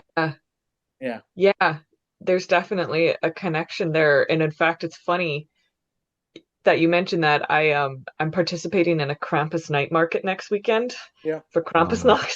So I took one of those Victorian images you were mentioning, Greg, of Krampus and messed around with it a bit and put it on some mugs and some coasters. And I got one tea towel. I didn't really Branded like how mugs, I can't get behind that, Kelly. I put it on a tea towel and I didn't really like it, so I only had one. And I had it draped on my table yesterday because I had a pop up in my local town for Shop Small Saturday selling my crafts and such. And three, I'm going to presume they were fathers, three men with children walked by with their respective female partners. And each time they would point at the image of Krampus putting the kids in the basket, and they Yeah. had small children, and they're like, see, that's exactly what's going to happen to you. That's what's going to happen to you. The mom would be like, no, no. And Well, I'm like, I'm noticing a pattern here. there's definitely a pattern. I mean, even in the iconography, if like you're watching at home on the Zoom, we have, and a big part of these legends are to enforce good behavior. Kelly and I go way back. I'm a little bit of the male counterpart to her enthusiasm, in literature for some of this spooky old pagan Christmas. Like I'm looking at Matt's little Christmas tree in his office, and Yeah. he's got a stocking. I have a stocking hanging kind of up here behind some of the boxes of stuff that I get assembled because we're putting Christmas up at our house. And even inside the Coca-Cola Santa Claus, it's the lump of coal. In Italy, it's La Befana. It's the Christmas witch. And you have obviously the resurgence of interest in the Krampus. And then I have also sitting next to me a bunch of gonks or elves. And in Iceland, especially, there are the Yule lads. And the Yule lads all come and do mischievous things. But a lot of what the Yule lads will do is if you've been a naughty Icelandic child, they will absolutely make your life not very much fun. And Kelly They'll lick your beautifully spoons. captures in her series a lot of these different themes of Christmas, of pagan roots, and there's so much of it about being a good child, and then that carries over even to the Grimm fairy tales. Yeah. Yeah. And like what blows my mind about the Grimm's fairy tales is that they were one of these collections that were procured in the Victorian era. And I'm disappointed. I don't, unless someone at some future date discovers the original manuscripts, they were actually highly sanitized before publication. Mm. So as gnarly as Hansel and Gretel is, Or- what was the original like? Yeah. Well, and there's another book that the Germans put out called the Strumpfelpeter, which if you go Google Strumpfelpeter, if you could even begin to spell that, it is I mean, it is so effed up. Like, children, if they play with matches, will burn to death. And if they don't trim their nails, they'll jab out their eyes and starve to death. And so like this moralistic 19th century, medieval idea of like you be a good kid or you're gonna get what's coming to you, and it carried over into their other literature, and you can like walk into a department store to this day in Germany and ask for a copy of the Strumpfelpeter, and they're like, oh yeah, we got it over here, they'll sell it to you. And it is like kind of illustrated like Alice in Wonderland, in that 19th century style, that Thomas Nast style who also came up with our American Santa Claus. But the illustrations are sadistic, and just like people get fascinated with the Krampus and all of those gnarly images of him whipping children and stuffing them into sacks, Strumpfelpeter captures that same dark mood of Christmas. Because I mean, with the Yule lads, with La Befana, with any of this, I mean, Kelly probably would agree with this, but you can't have a celebration of the light without also embracing a little bit of the dark. Mhm. Definitely. Yeah. Yeah. Hey, Matt. Yeah. I mean, since you and I have done a bunch of films together and all that, of course, mainly in the horror genre. I Yeah. mean, going off of that, that definitely, I mean, especially since there's been Silent Night, Deadly Night, all those other it. Maybe it's because of being like winter and all that, and scarcity of food, and kind of like, do you think that that kind of adds to the reason why you have something like Krampus, which kind of embodies the deadliness of winter and all that, and kind of adds to the horror aspect of that Christmas, even though for the most part it's been pushed and kind of sanitized to be more of a family friendly aspect. What do you think about that, Matt? Yeah, I think so. It sounds like these entities are, just not getting gifts aren't enough. You know what I mean? Like if you're a bad kid, it goes deeper. It's like with horror movies, you see so many, you eventually, soften up to them. They don't affect you as much. You have to go to almost like a scarier, darker place with it. It's like the same thing with these tales. Yeah. And And the thing, it sometimes goes. I'm sorry to interrupt, Alec, but it sometimes goes the other way. It's not dialing up to gorier and more violent. It's finding out the difference between gory and scary and just downright spooky. Because so much, I mean, Kelly and I is KM Rice, and then for me is either Greg Talley or I have a joke fantasy author title of Elemento P Talley because you got to have as many initials as possible if you're going to be doing fantasy writing.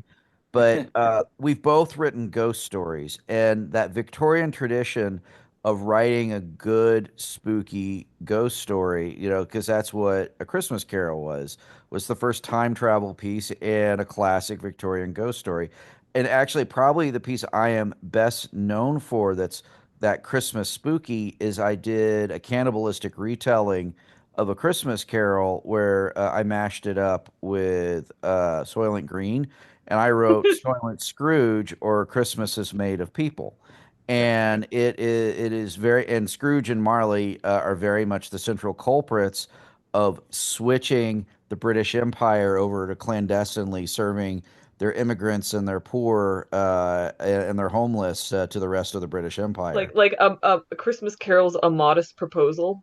That was their That, business like plan. Yes, they didn't see it as satire. They saw it as a business opportunity, and so But when I wrote a travesty like that, it was very much taking that spooky stuff and doing some societal commentary. But Kelly has a long history of loving ghost stories, of writing ghost stories as well, and definitely tapping into the spooky fun part of Christmas too. you say that, I feel like that's a gap in my writing repertoire. I don't know if I've ever included Christmas in my fiction. Maybe not, but the Darkling. I mean, you've written a whole Yeah. series. Tell us about the Darkling. I mean, that's such a great series. It was actually my first published novel. And it's um it's a story about a realm where the light has literally faded, and a young woman puts herself forth as a sacrifice in an attempt to bring back the light. So it was actually inspired by a nightmare that I had, Oh, wow. and just kind of, as some of these things do, wrote itself. And but I was also hoping to like, most of the stories I write are very visual. Like, I want the reader to be able to watch it in their mind, almost like a film. But I'm very in love with the writer Percy Shelley, and he Ooh. wrote this absolutely over the top melodrama that was some kind of ghost story about, I think, like a haunted house. I'm blanking on the name right now. It's something like Zoroastria, or I don't know. I shouldn't even try because I'm going to get it wrong. And I have not actually read it because at the time that was the height of my Shelley obsession. It was very difficult to find in print, but I'd read a lot about it. So that, The Fall House of Usher, because I'm a lover of Edgar Allan Poe as well, just sort of informed the tone and the vibe that I was going for.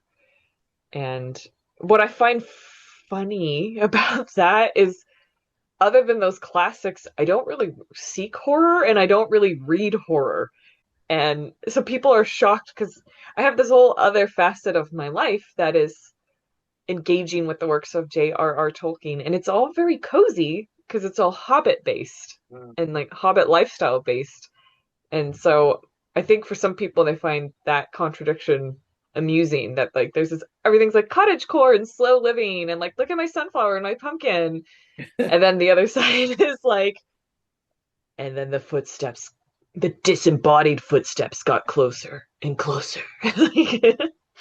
well, if you look at J.R. Tolkien, The Lord of the Rings, The Hobbit, yeah, the Hobbit life, the Hobbit lifestyle, but you also got the whole other side with Saruman. You got Sauron. Yeah. You got, the darkness. The whole purpose of Lord of the Rings and that is the light and the dark, and that's why the hobbits are extremely one way, while you have like Sauron on the complete opposite. And the thing is, you can't have the light without the dark. I mean, it's like going back to where we started. I Yeah. mean, you can't have like Santa Claus without Krampus. I mean, the fact is that, I mean, growing up as a kid, pretty much all that we were ever told, if you're a bad kid, you got coal in your stocking instead of, any presents. But I mean, again, looking at, different cultures that especially bring in the character of Krampus, now you have a literal embodiment of someone who took care of and kind of weeded out the bad kids. And Hmm. again, going with the idea of looking into societies and all that, going back with what I said before about, kind of, looking at the whole nature versus nurture with children, in the fact that, with that in their mind, I think they went more with nature, that they're like, well, a bad kid's going to be a bad kid, a good kid's going to be a good kid. So if we just got rid of the bad kids early on, then, all we'll have is the good kids. But again, a kid can grow up being, mischievous, not really nice kid and all that, and then grow up into, someone who's very caring, who cares for the community. And you also can have someone who's a relatively good kid, but he gets spoiled, he gets everything he wants, and then he starts not caring, and then becomes a bad person. So it's, again, going back with the idea of nature versus nurture, dealing with children, and of course using folklore as a way of trying to teach kids about human life in a fairy tale setting. Well, Yeah. yes. And by the way, I looked it up. That's what I was kind of noodling on my phone over here. Zastrosi, I think it's called. It was Percy Thank Shelley. you. Thank you. Yeah, I wouldn't really like Zatura. What? No, Yeah, Zastrosi was his that's what unfinished story. just But just to back it up slightly, your Darkling series is a Christmas story, and sacrificing something to keep the light going in the dark. That is one of the most Christmas and pagan themes of all in wintertime. So I would argue you have written a Christmas story. It could easily convert into a Christmas story, or it's just thematically dealing with one of the biggest pagan wheels of the seasons Yeah. across all continents, all cultures, of needing rebirth when the days grow short and cold. But I mean, in terms of nature versus nurture and Tolkien, a little more backstory. Kelly and I both are part of the OneRing.net, are torn, the Tolkien fan club. We both have written about Tolkien. I have an upcoming audio play called The Very Tall Snowman that is a gentle poking fun of a lot of fantasy authors, but in a meta way, including Tolkien. Those of you at home, you can look at my wedding ring here. That is actually Elvish inspired, origin made by a woman, jewelry smith. But you know, we know, and Kelly has actually worked for Weta before, and has actually worked for Peter Jackson, and met most of the cast and crew of all of the different iterations of Tolkien through her involvement with Happy Hobbits, her podcast series, and with the OneRing.net. But in terms of your original question, Alexander, Mhm. yes, all of this, the days are growing short. Food is at a scarcity. You need your children to be good farm hands or good shopkeepers, because you got to put away that food or that money for the season in a starvation way. So this baseline stuff of, both the days are short, the shadows are creeping in, the cold is coming, especially in Northern Europe where we're getting hungry. You can't afford to have a kid acting out, especially in an agrarian society. So you need tools like the Schrumpfelpeter and Krampus and Santa and La Befana and the Yule Lads. So your kid will toe the line so you can all eat and make it through another winter. So I mean, it's like Kelly said in her central premise with her whole series. It is very much about food. It all comes back to food and scarcity. I might just jump in and clarify because I realized I neglected to mention this. The series that Greg's referring to is a course I've been running for the past several winters called Yuletide Keeping Old Christmas, and it's just a deep dive into the documented history of everything we've been talking about, the folklore, the significance of the season. My goal was to not only provide context and background, but to help people build a deeper, more meaningful connection to what's become a highly commercialized and stressful time of year. So that's what Greg's referring to. I took her course, and I mean, before the holidays hit hard, and I didn't finish the last four courses. But when you do it, you can go back year after year and revisit some of that. Yeah, But I give like because I'm updating the content as I learn all the time. So if you are enrolled once, you have lifetime access for as long as it's available. But I would argue, Greg, to you and to anyone listening who maybe that kind of piqued their interest, like Christmas and the craziness of the holidays is not very conducive to cozy learning or reading, Right. especially agreed. like there's Modern almost Christmas, yeah. 4 hours worth of audio content, handouts that are just to complement it because everyone's got different learning styles, recipes, crafts, all that fun stuff. So it's actually better to step into something like Yuletide Keeping Old Christmas after the big day has passed and you're in this lull where you actually have some time, and also that's just a very modern thing. Christmas, the 12 days of Christmas are real. Yeah. And they start at Christmas. So Christmas is far from over on the 26th. And that's something that I think is really fun to explore. Like Hogmanay, Nullignamam in Ireland, a women's Christmas, Boxing Epiphany. Day. Yeah, Boxing Day, all of these customs that we just don't have here in the States, but prolong the season so that you don't feel like it was this massive crescendo and then you have this depressive letdown that everything's over. But we do. We celebrate it in a very American way where even if you're not celebrating Boxing Day or doing some of the European 12 Days of Christmas or Twelfth Night, there's this general pattern of there's a lull after Christmas, between Christmas and New Year's, where we all just sort That's of true. sit around in our pajamas and, stream something, eat a little too much food, but take it super easy that last week of the year. And then I would argue that it goes through Epiphany, which is actually, my wife's birthday, January 7th, Oh, where that's kind of like an unspoken and that's when Orthodox Christmas kicks in, hmm, but in the Orthodox Church. But Catholic American secular Christmas, you know, Epiphany is kind of the unofficial end of the Christmas season, January 7th, where like most people, even if they don't know that, it's like that's the outer edge when you take down your lights, unless you're like in a or January 6th, but it's like if you're in a ski community or a cute little place like Solvang or a New England town, you might leave your lights up through Easter.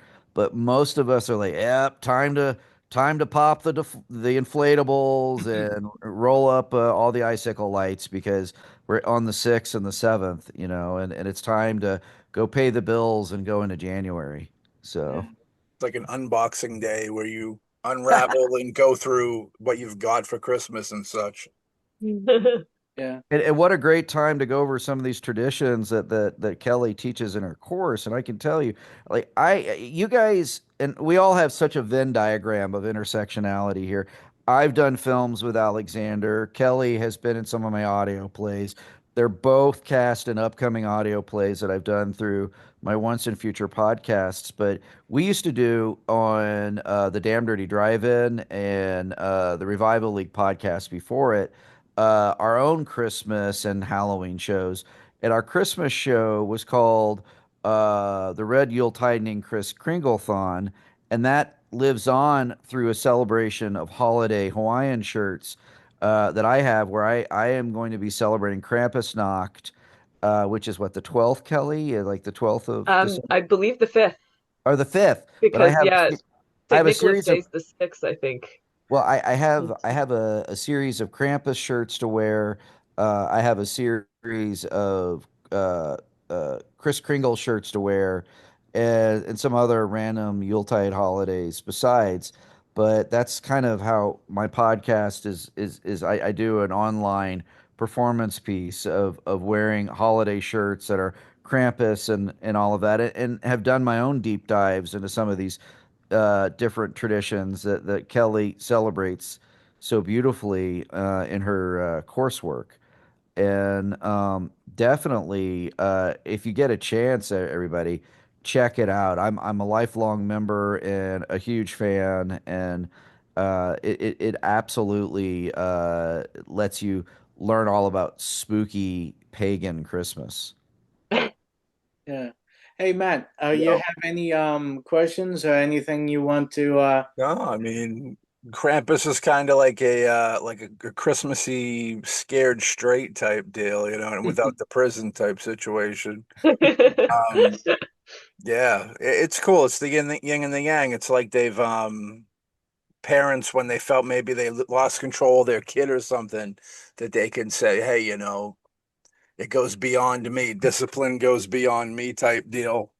You know, it's interesting because, like, you think about nowadays with kids, and you'll see them doing stuff that, like, none of us here would do. You know what I mean? The way they talk to their elders and stuff. And it's interesting that, like, it was more back then. The rules were out there of getting, you know, slaughtered up if you didn't, you know, behave yourself. And nowadays they kind of run amok, but they're more well known. It's an interesting thing that those things, you think the kids just don't believe in stuff like that, or what do you think? Why do you think that is? You know, I I it's hard to draw this parallel, um, but I do see a connection with the top-down hierarchy that exists within the Abrahamic religions. Because if you look at the Old Testament, that's a God of wrath and a God of punishment. And there's, revisions have been made to that manuscript over time and softened that tone. mm-hmm. But throughout a lot of, early Christendom, that was the tone. And so I see a connection between seeing that top-down hierarchy when there was this medley then of incorporating some of these more pagan elements as, well, you don't because you'll get punished. It's also basic human psychology, right? Like, I remember I took a kind of an archaeology course in college, and my professor was talking about how primarily, even to this day, knowledge of herbs is passed through women. And I said, well, Kitchen witches. yeah. And I'm like, well, okay, but then somehow that segued into some aspects of, again, I believe the Old Testament about not using certain cookware for certain meats and such. And she was saying how that's because the clay pots they had would have been porous, and bacteria from the raw meat could get, stuck in there and kill people potentially if you were exposed to it. And but who's going to listen? Are you going to listen to your mommy who says, I know about that plant, I'm telling you not to eat that plant? Or I know about, don't you mix that pot with the other pot?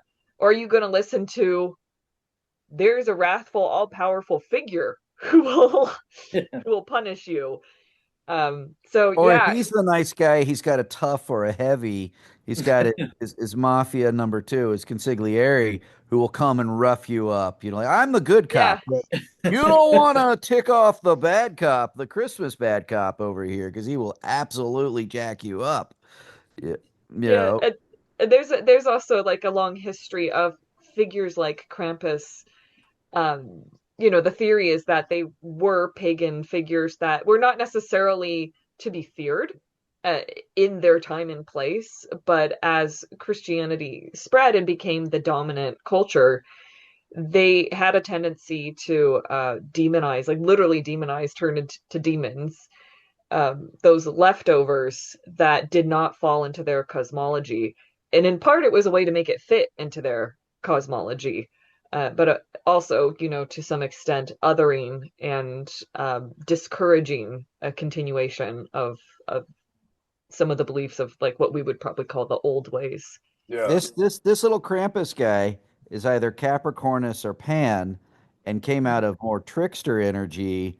But like as he got demonized, he became more of a devil in terms of horned ones. But yeah, guys, I mean, like there's so much that is pagan and spooky about Christmas that falls right into your horror podcast. So much that's dark comedy or things like that. I mean, on my Christmas blanket behind me, just something as simple as a candy cane. It's striped red and white because it was patterned after barber poles.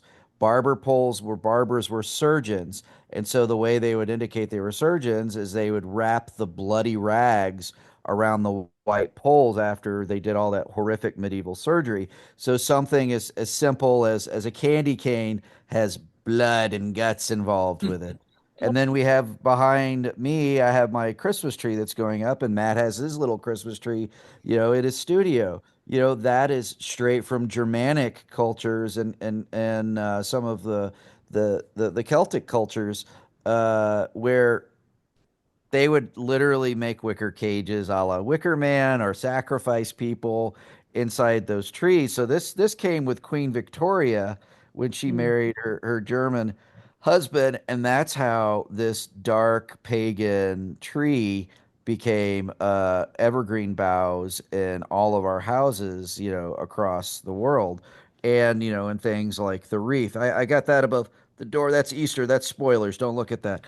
But it's there's gingerbread men, from Grimm's fairy tales. I mean, that's one of the darkest little stories out there, and they even used it to great effect in the Brothers Grimm. So, I mean, everywhere you look, there's a good Christmas story. There's iconography, history behind it, and it's often dark and spooky stuff. I mean, with that being said, with it being dark and spooky, why do you think that they kind of carried it on into tradition instead of changing it a little, changing it up? I think because we're all storytellers at heart, I think this goes back millions of years, not just to Paleolithic. I think it goes back to paleontology. The timeline when we were more cave people or nomadic wanderers first getting set up. When we discovered fire, or we were huddled in the dark together, and just beyond the ring of light there were predator eyes shining yellow back at us. We had to do something to keep ourselves warm against the very real act of either starving to death or being eaten, being dragged off out of the circle, and our your friends and loved ones hearing the crunching of your bones, as you're massacred. So what did we do? We did what humans have always done. We tell stories. And those stories, those people became sacred. They became shamans. They became priests and priestesses. They were considered, they still are considered special people all over the world. And as our societies became agrarian societies and as we became more sophisticated, that just splintered into 1,000 different variants. I mean, those people became, storytellers. They wrote epics. They wrote religious works. They became prophets and priests and priestesses. Then they became novel writers. They wrote plays, Greek tragedy, William Shakespeare, all the way up to the modern day where we have filmmakers, podcasters, influencers like Kelly, and all the way down to the verticals that are being done on our phones now. This idea that is embedded in Christmas never went away. And it's crazy that we devalue storytelling and say, well, if it ain't earning a buck, it ain't worth anything, especially in American society. Because if this wasn't important to us, what did every single person do pretty much during COVID? We binged everything to comfort ourselves when we were cold and in the dark. Yeah. We turned to stories. Tiger King. You know what I mean? Yeah, That was it. pretty much. When did when did the tree and the gifts come into play? How far back was that? The tree as we know it, as like that beautiful one behind Greg, really it was like the 1840s. There was a London publication that printed a drawing of Queen Victoria and Prince Albert and their children holding hands linked around a ring around the Christmas tree. And it was just such a charming, wholesome image that everyone wanted to know, because Prince Albert, of course, was originally from Germany. They wanted to know, what is this? What's this beautiful custom? We all want to do that. And it traveled to the United States not long after that. But really, it goes all the way to just bringing greenery into the home. The Romans did it. The Norse did it. The Celts did it. We don't have direct written documentation from a lot of these indigenous European cultures because they were not literate societies. But we do have some of the documentation from their colonizers, so the Romans, and many are reframing the spread of Christianity across Europe as Christian imperialism and therefore colonization. So the early Christian writers too were sometimes recording these things, and they're sources that are great. It's wonderful that we have them. They're not always the most reliable because they all had their own agenda, but it's better than not having anything. But most accept that it's pretty safe to make the assumption that the bringing in of the greens dates back probably like as far as people have been living in these regions of Europe. If you think of deciduous forests, the trees appear to die every winter, which brings around, the miracle of mistletoe. What is this plant that's still green and completely different than the other plant? And it only grows up in this liminal space, the sky space. But the evergreen trees, conifers, would have been not only a sign of resilience, that life continues against this harshness, against the trials of winter, but also one thing that I think the monotheistic Abrahamic faiths really shifted was the focal point of being seeing the miraculous in the mundane to seeing the miraculous in the it has to be if I'm not using that word appropriately, I want to say the miraculous in the miraculous, like that it has to be something that knocks your socks off for it to truly be miraculous. Whereas from what we understand, most of the spiritualities that were already in existence before the arrival of Christianity, the magic was in valuing the invaluable, and conifers were invaluable to most of those cultures. They built their homes out of them. They built their drinking vessels, their storage containers. They sheltered their animals in them. They built their craft, their boats to travel out of them. They used the wood for fuel to cook, to keep themselves warm, to literally put a roof over their head. So it was much more a sense of honoring that and seeing that connection as sacred than what we do now, which is, but it looks pretty and it smells nice if it's a real tree. And Right. so that's a very long-winded answer Oh, that's to good. your. I've always wondered if like the oxygen thing played a part into it, with like the tribute to it being the fact that we get a lot of our oxygen from trees. You know what I mean? Yeah.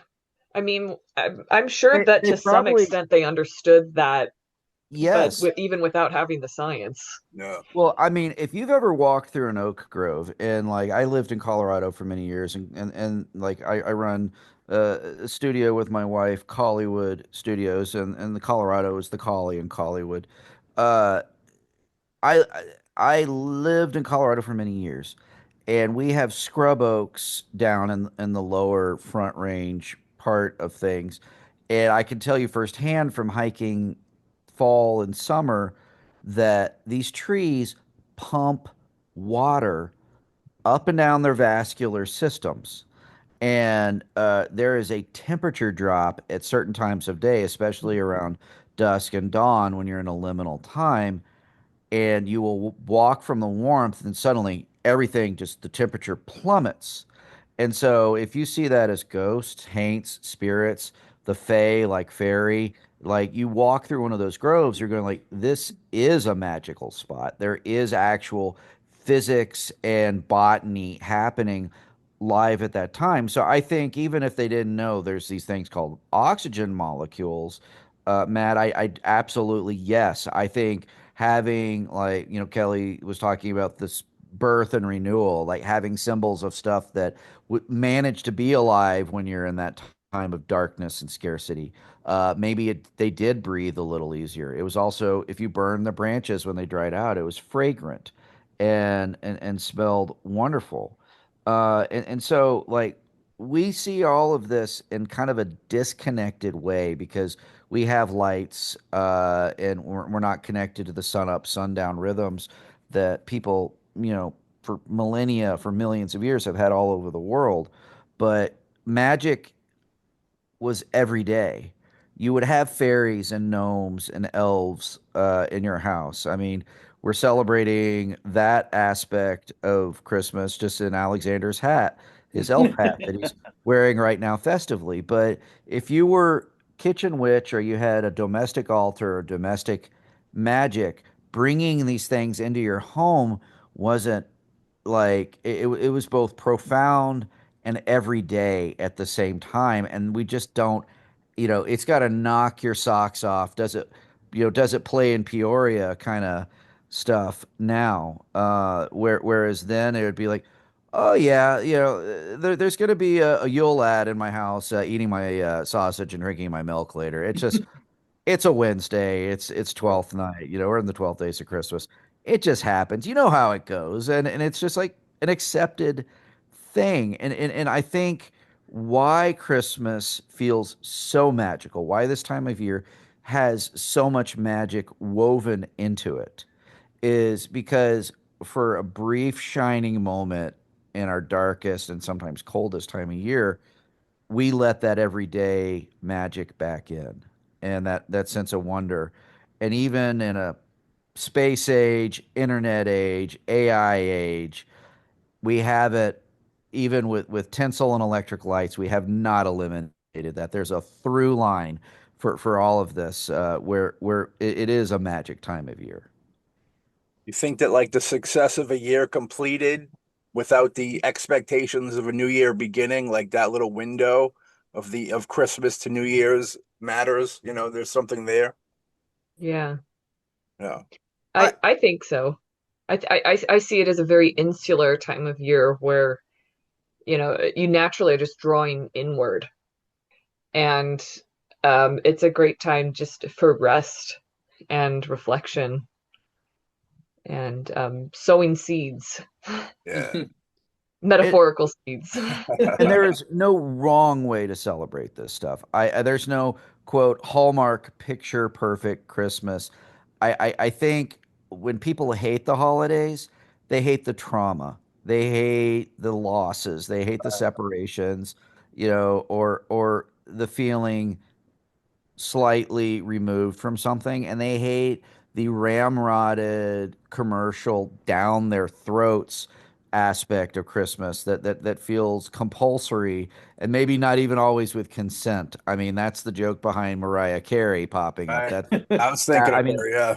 so many people I know despise this holiday because of pain, family trauma, and working retail and hearing the same American songbook over and over and over again, almost as like a water torture experiment.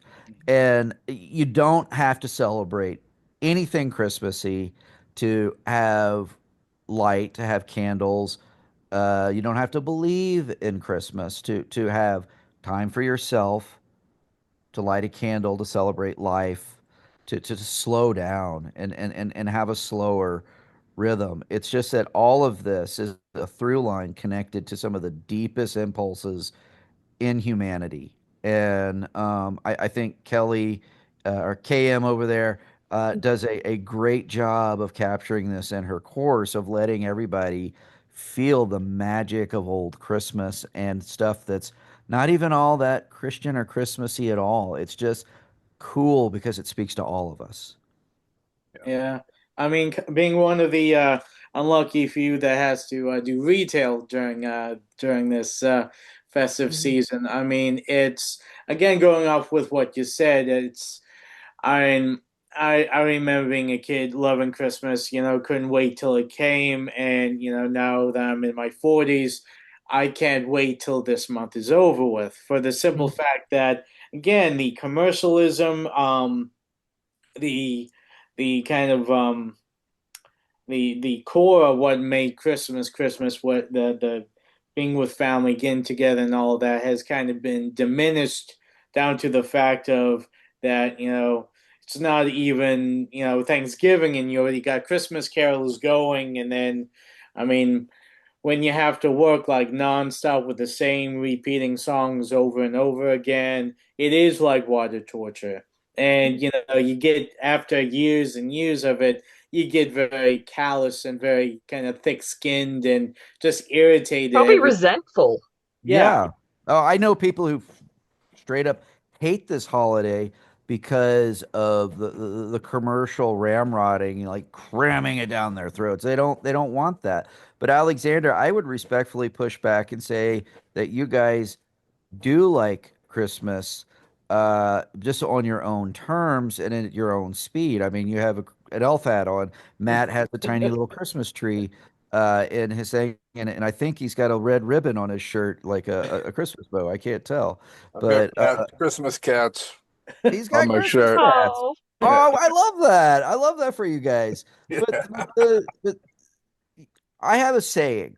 I'm a veteran of many, many, many workshops and stuff where I've had my writing, my poetry, my scripts evaluated, and you sometimes have you're just bombarded with opinions and they all contradict each other. yeah. So I coined the phrase, take what is of value to you and leave the rest.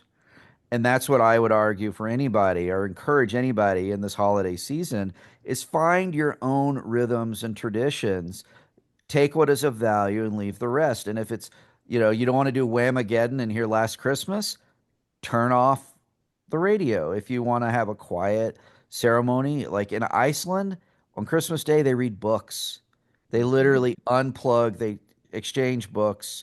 There still are ghost stories being told around the world on Christmas Day, and it's not through phones, it's not through, big splashy movies or streaming or anything like that. It's just simply gathering around a hearth or in a warm spot in a living room and connecting. So whatever it takes to find your Christmas, so to speak, take what is of value and leave the rest.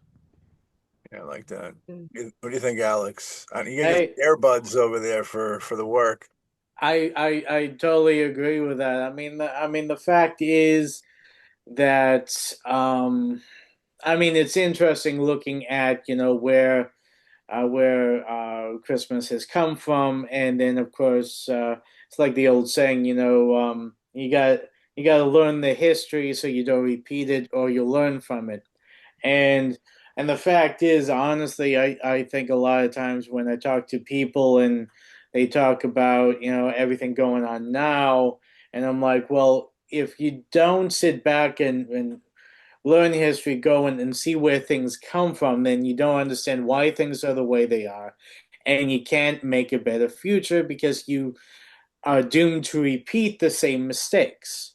And sometimes, even you go back, look at the past, there's things that they did better back then that we don't do now, that we don't even understand now because of technology, how our society has progressed.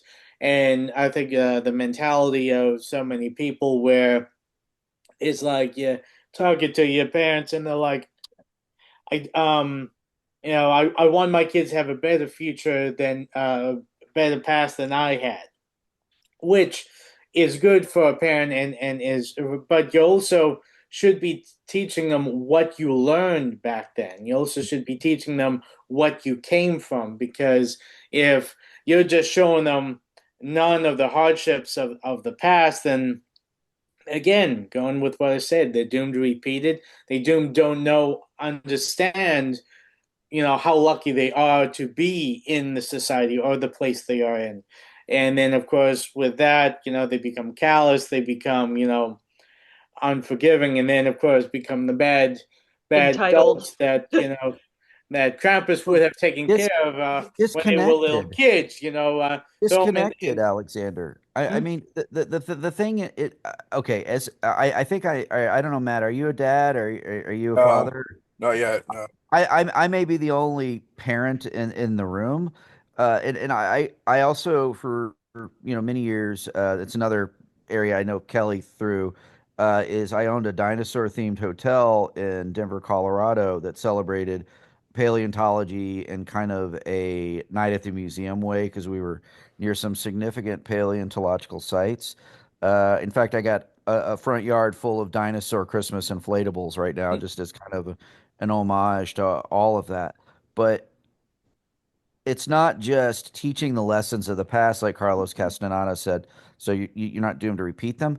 It's to, if you're a storyteller and you're building memories, you fill kids' heads up with good memories, and you try to do things where they have a memorable Fourth of July or a memorable Easter or a great Halloween or a great Christmas if you can, because that may buoy them when times are tough. And it's also how you pay it forward. This, like, you don't have to be a parent to do this. You can be a crazy aunt or uncle.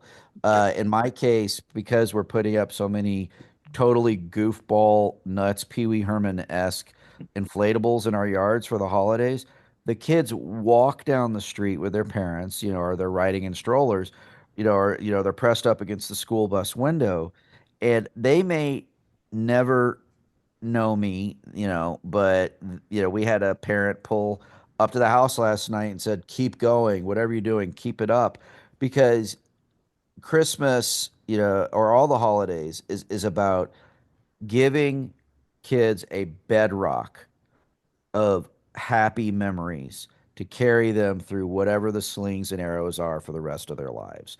I firmly believe that. I practice that with my own kids. I practice that at my Dino Hotel and in other projects that I've done. I even try to carry that attitude into some of the storytelling with our studio, because, you can have a crummy day or crummy Christmas, but remember back to, like, oh yeah, I remember when mom and dad took me to the Alamo Draft House when I was a kid, and we watched a special screening of, like, of Elf, and then we all went out for ice cream. As simple as that, but it will carry you because you had that memory to carry you with. Sort of piggyback off of that, I would say one of the things I found fascinating as I was delving into all this research and continue to delve in is how our culture has shifted Christmas as a primary example to sort of diminutizing the elements of holidays that are not largely found in Christianity. So and we relegate them to the realm of children. So Greg was mentioning fairies and elves earlier. Nowhere in the folklore until recently were they seen as small. Yeah. That they literally shrank like to be like smaller and smaller, get under the radar as time went on.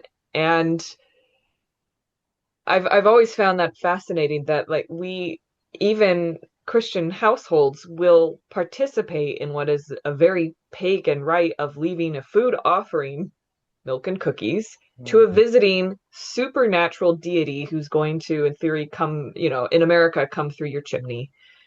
And by the way, I'm not.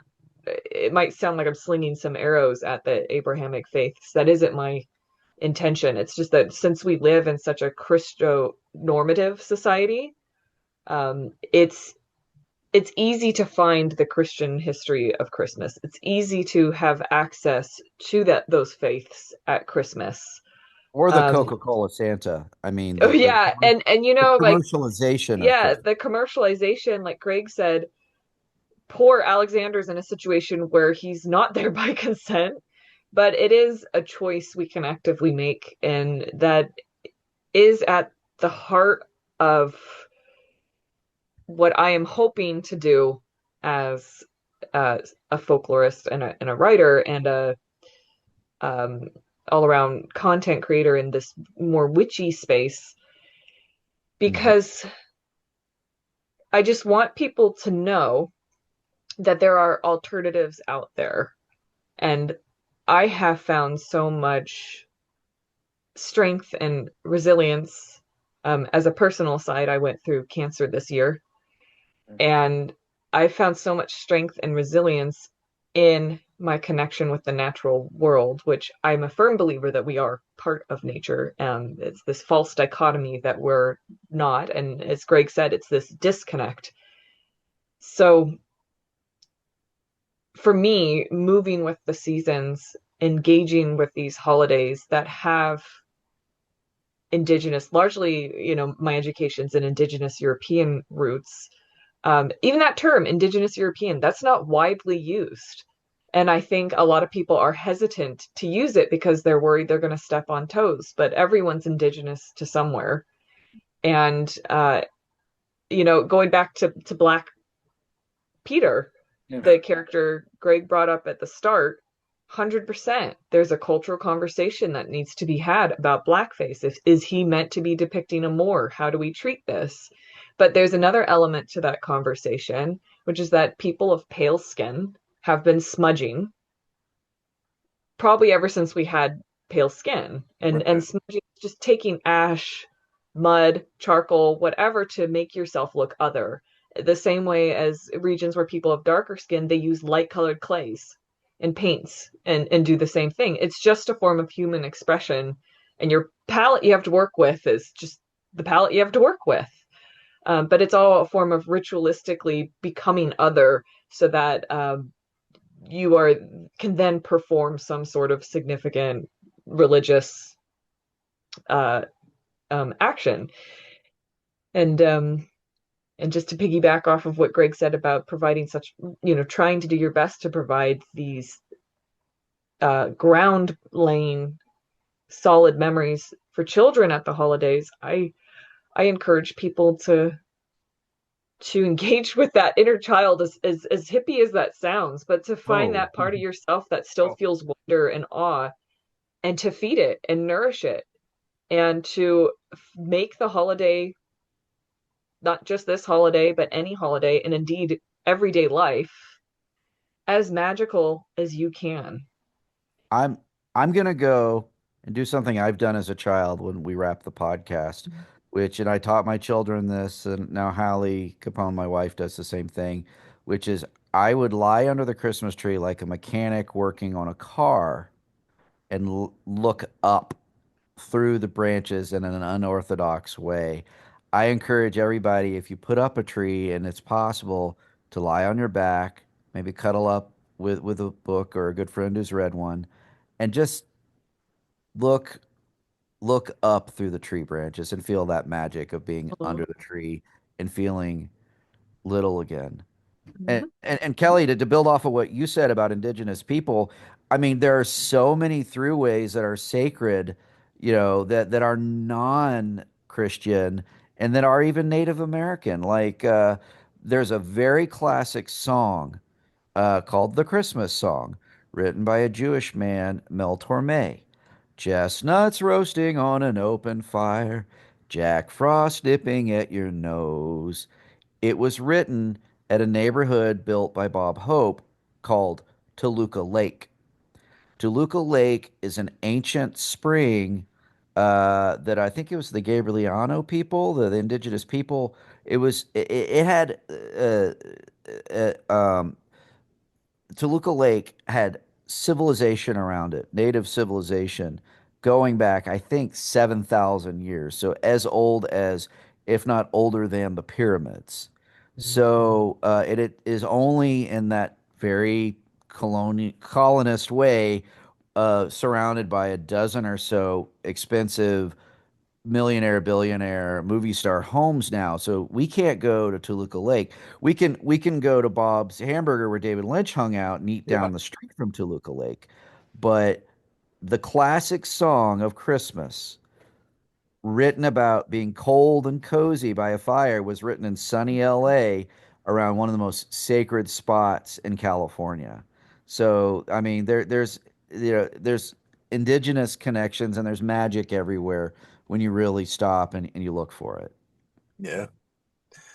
I know you just talked about one of the traditions you have as a kid. Kelly, do you want to talk about any traditions that you've carried on from childhood around the holiday? We are probably an unusual family in that we've kept as many of them as we can. Yeah. And it's like we're all adults. But we're all home for Christmas, and we're blessed to still have both of our parents. And we just have a family Christmas. We come out Christmas morning, exchange gifts. We still get presents from Santa. Of course. We have our traditional foods, traditional music that we listen to. Just and traditional as in for my family specifically. And we just enjoy each other's company and have a nice time. Really, it's just simple. If you keep it simple, then you have more room for everything else. Yeah. Yeah. If it's not broke, don't fix it type deal. Yeah. And it's definitely, I mean, there is still a time of peace, and it's inner peace, it's family peace.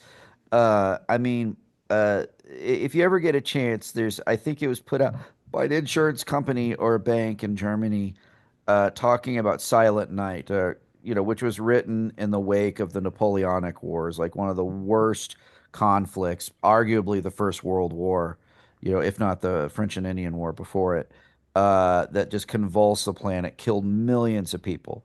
And there was, the man who wrote a very simple song of Silent Night, Holy Night. And that song did something where with any of these stories, they have to resonate. They have to carry like ripples in a pond through the centuries and through people. And Silent Night actually stopped wars. Like in World War One, when the Germans and the British and the French were hammering away at each other, killing, just mass slaughtering each other in an industrial way, there's the famous Christmas piece where they sang Silent Night in their various languages across the trenches from each other and then stopped shooting and came out and started playing soccer on the frozen bloody ground because of this one Christmas song. And exchanging chocolate bars. And until the generals were like, "What are you doing? Get back to killing each other." I mean, the powers that be, the top of the hierarchy, did not like people asserting their basic humanity from the bottom up. They forbade fraternizing after that. They made it. I think they made it. What's that? The military term where they can execute you for it. A treason or Treason? Yeah, I think they made it treasonous. Yeah. But yeah, so the Christmas in its own weird way has been outlawed in times of war. But Kelly, just to you keep promoting my friend here, is also a World War I historian and has participated in Peter Jackson's World War I documentary of a few years ago. So There's a museum. I helped do research and some of the signage and stuff for his museum in Wellington, New Zealand. Nice. Did you got a chance to meet him and work with him? Um, yes, I suppose in my own way. Yeah. How was he? I'll go BoomBasticAST. Hey, how was he as a to work with and to meet and stuff? We're Great. friends. Yeah. I mean, like we were both I mean, I was there as a intern. I didn't have a work visa, and Weta Workshop at the time was helping put together everything for the museum, highly under pressure. And they're like, our artists don't have time to research this tank, this, battle, this whatever. Can you do that? And I'm like, yeah. And the reason I had so much of that knowledge fresh in my head was I was at the time writing the second book and what's now completed. It's a series called Afterworld, which has a strong element of time travel, kind of like Outlander. Okay. And so I was really just, my way of writing historical fiction is to immerse myself and to be as familiar as I can, that the story hopefully can organically come out of that, instead of coming across as like, I'm just trying to hit certain historical elements and points to prove that I kind of know what I'm talking about. Like, I feel like that's really transparent. Yeah. But it sounds sick to be enamored with a war, but I find that time period so deeply fascinating. It was this cataclysm that birthed the modern world. It's anachronistic. One of my favorite photos is French cavalrymen riding toward a battlefield, looking up at airplanes. Like the airplane had just been invented, and they were already figuring out how do we militarize this sucker. Yeah. The fact that there was cavalry versus machine guns and poison gas, it just doesn't feel like those things should have coexisted. Yeah. But they did. Science fiction, yeah. Yeah. Well, and with AI, so and that's arguably, that. Kelly, with AI and drones, we're at another inflection point where all the old stuff is getting Yeah. swept out by incredibly new technology. And we have to figure out, like, what does that mean for us as human beings? What does that mean for us as societies?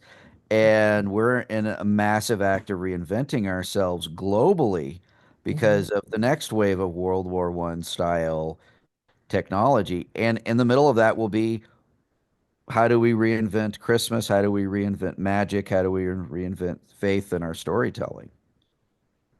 And Peter Jackson has an abounding love of the First World War. So for me, that was the most fun. Of working on that project was the times just being able to talk to someone who gets it. Like, that sounds really egotistical, but as an American, I think we have a World War I museum now, but at the time, so this was 10 years ago, we did not even have a museum I could go to learn. So I had a great time kind of vibing with him just as a history nerd, and be like, oh my God, he knows what I'm talking about, and I know what he's talking about, and we're the only two people in the room who actually know what each other are talking about. It's kind of important when it's a museum. But and this is Greg another, brings up a great scary point, and I think that I have seen through COVID, and as we've gone into more and more feeling like we have a destabilized government, feeling like we are living in politically very turmoil times, people are naturally looking more towards what is stable. And you can make an argument about global warming, I won't go there, but what is stable is the cycles of nature.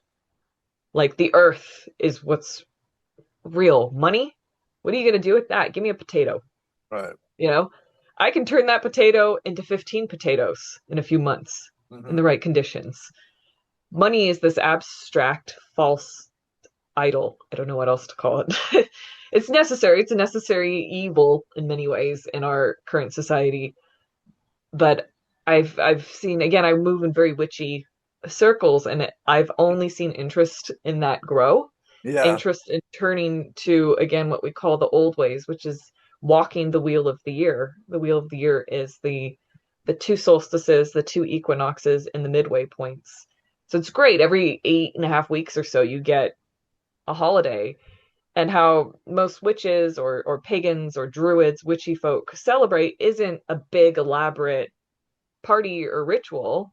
You can if you want, but it's introspection and journaling and maybe some small get-togethers, and just you pause and you see, where am I at in my life?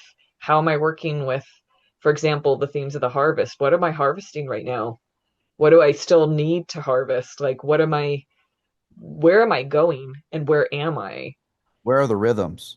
Yeah, and I think more and more people are looking, and again, I'm in my own little bubble, but I see more and more people expressing an interest in this. I've got like a little tiny community where we're exploring this on my Patreon. It's called Old Lore, and so each one of those holidays on the Wheel of the Year, I release a packet with like tarot draw suggestions, which, if you don't know, tarot is just really a form of self-reflection. Like, you ask a question and then you see what the cards say and you think, well, let me think about it from this angle.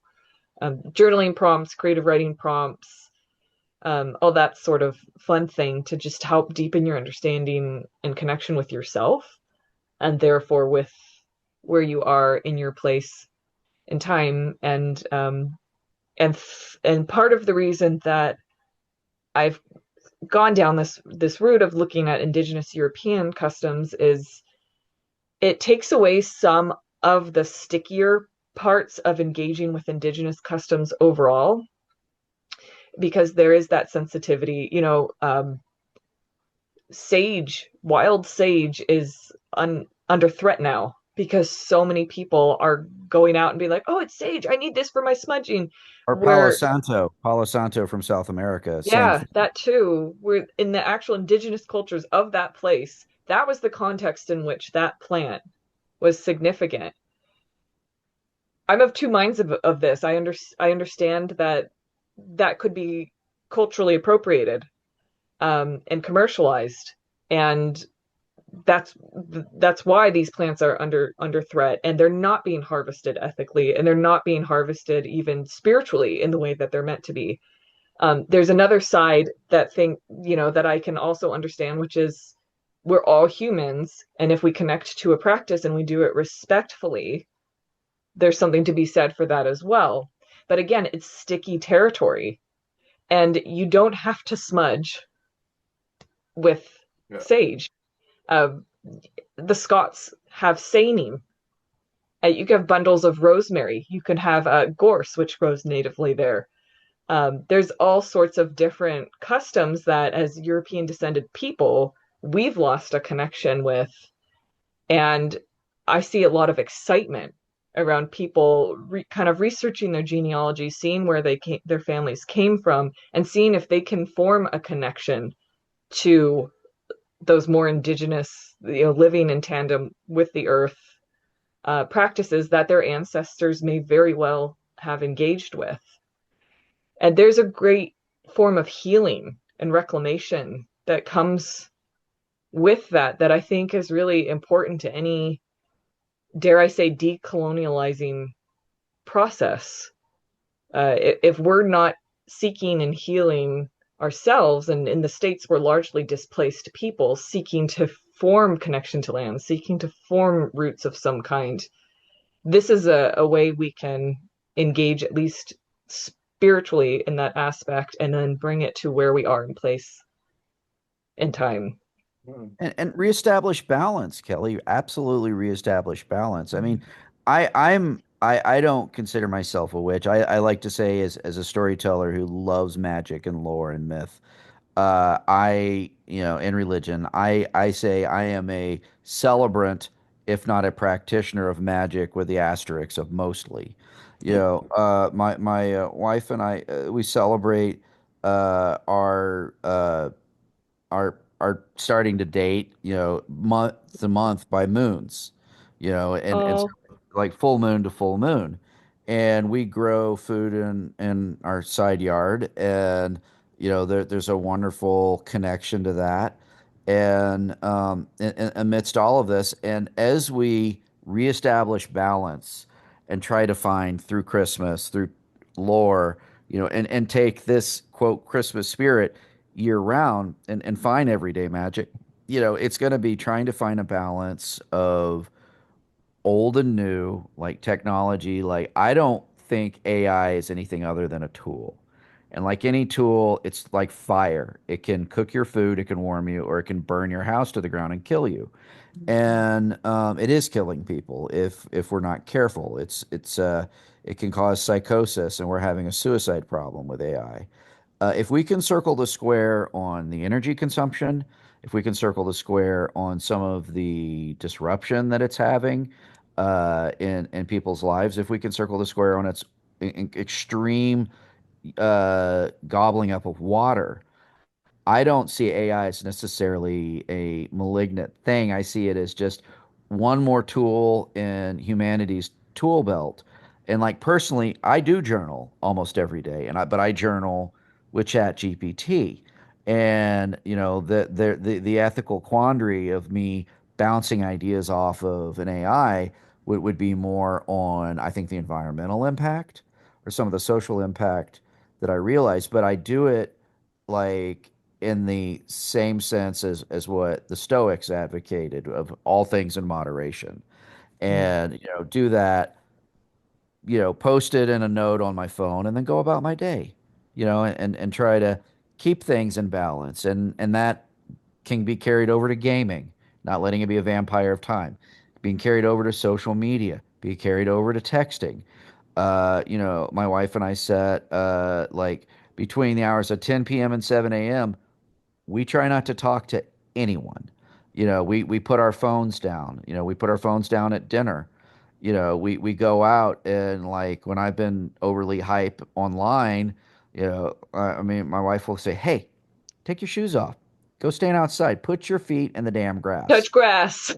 Touch grass. Touch the freaking earth." And then, like Alexander, you got a big backyard up there in Boston. When things thaw, I hope you'll plant a garden if you're not already growing tomatoes or something. My parents have more of the green thumb than I. I have more of a brown thumb. I touch plants and they just scream and die.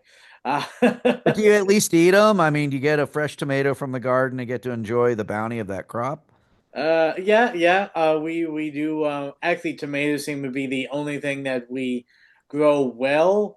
Um, Also, we have to fight with the local deer population Oh that yeah. likes to Oh yeah. and steal before we can grab them. Yeah. Well, I mean, for us, yeah, plant tulips next to the tomatoes, distract them, or plant daffodils, because the daffodils are bitter. Jonquils are bitter, but tulips are like candy to them.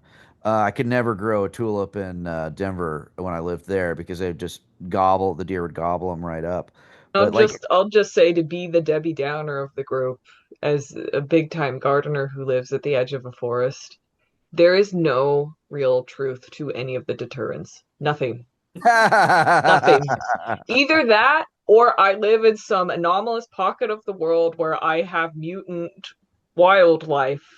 I had to go for eat 15 onions. They're supposed to be toxic. And I thought, well, you just ate your last. Haha, you get what you're getting yours, buddy. A few days well, later, came back and ate the rest. But maybe they just have a taste for spice. I mean, just like humans, some like spicy or oniony, and some probably like it bland. I mean, so, the animals have personalities and preferences there's such too. a thing as Yeah. deer, rabbit, gopher, whatever, resistant, short of sitting out there with a shotgun and a livestock dog. Yeah. And that to go full circle, I do encourage, like Greg was just doing, everyone to try to grow something if Yes. you're seeking that deeper sense of connection and belonging. Because there are just so many, like, I wax poetical about this on my own little podcast, but there's just so many benefits of gardening.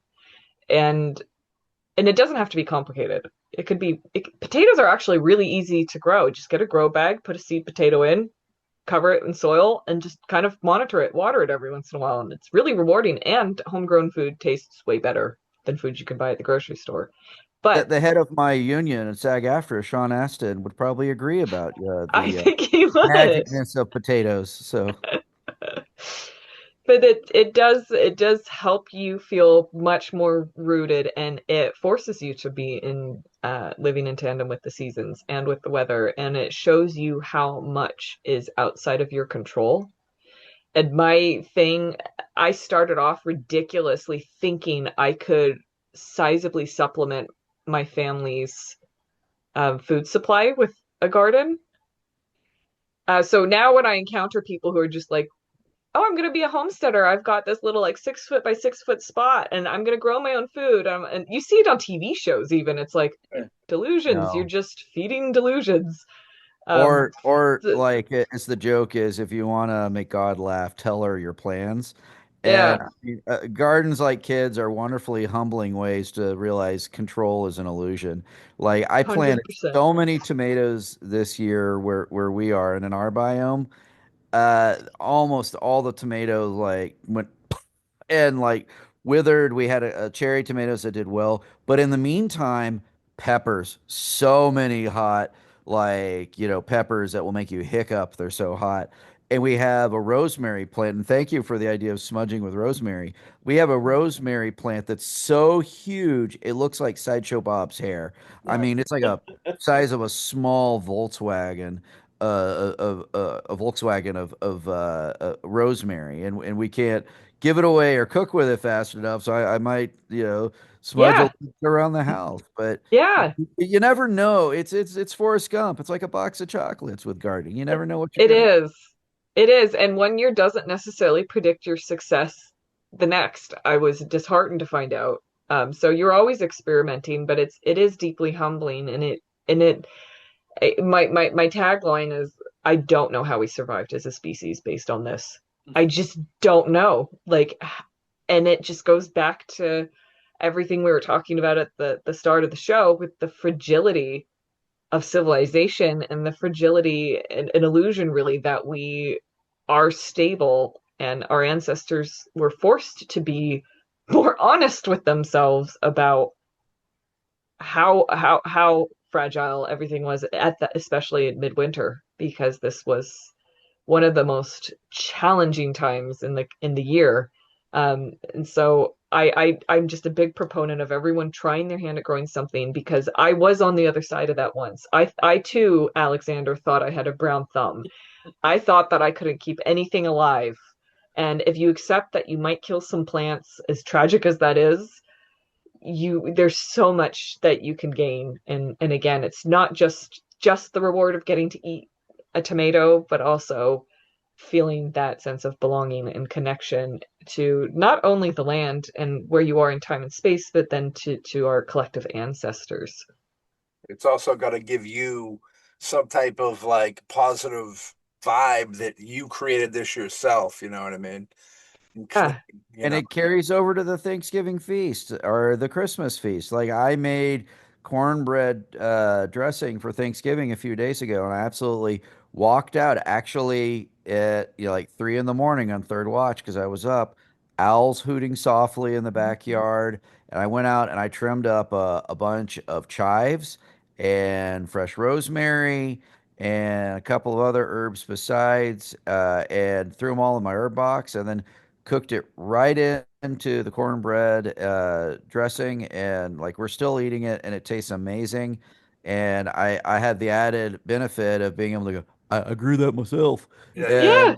yeah, and there's a sense of pride, man. It tastes better, and it's like when growing your garden, it will grow you. And whether or not that garden is a Christmas garden or a literal garden, just by finding the natural rhythms, because there will probably be more COVID situations. There probably will be more economic turmoil.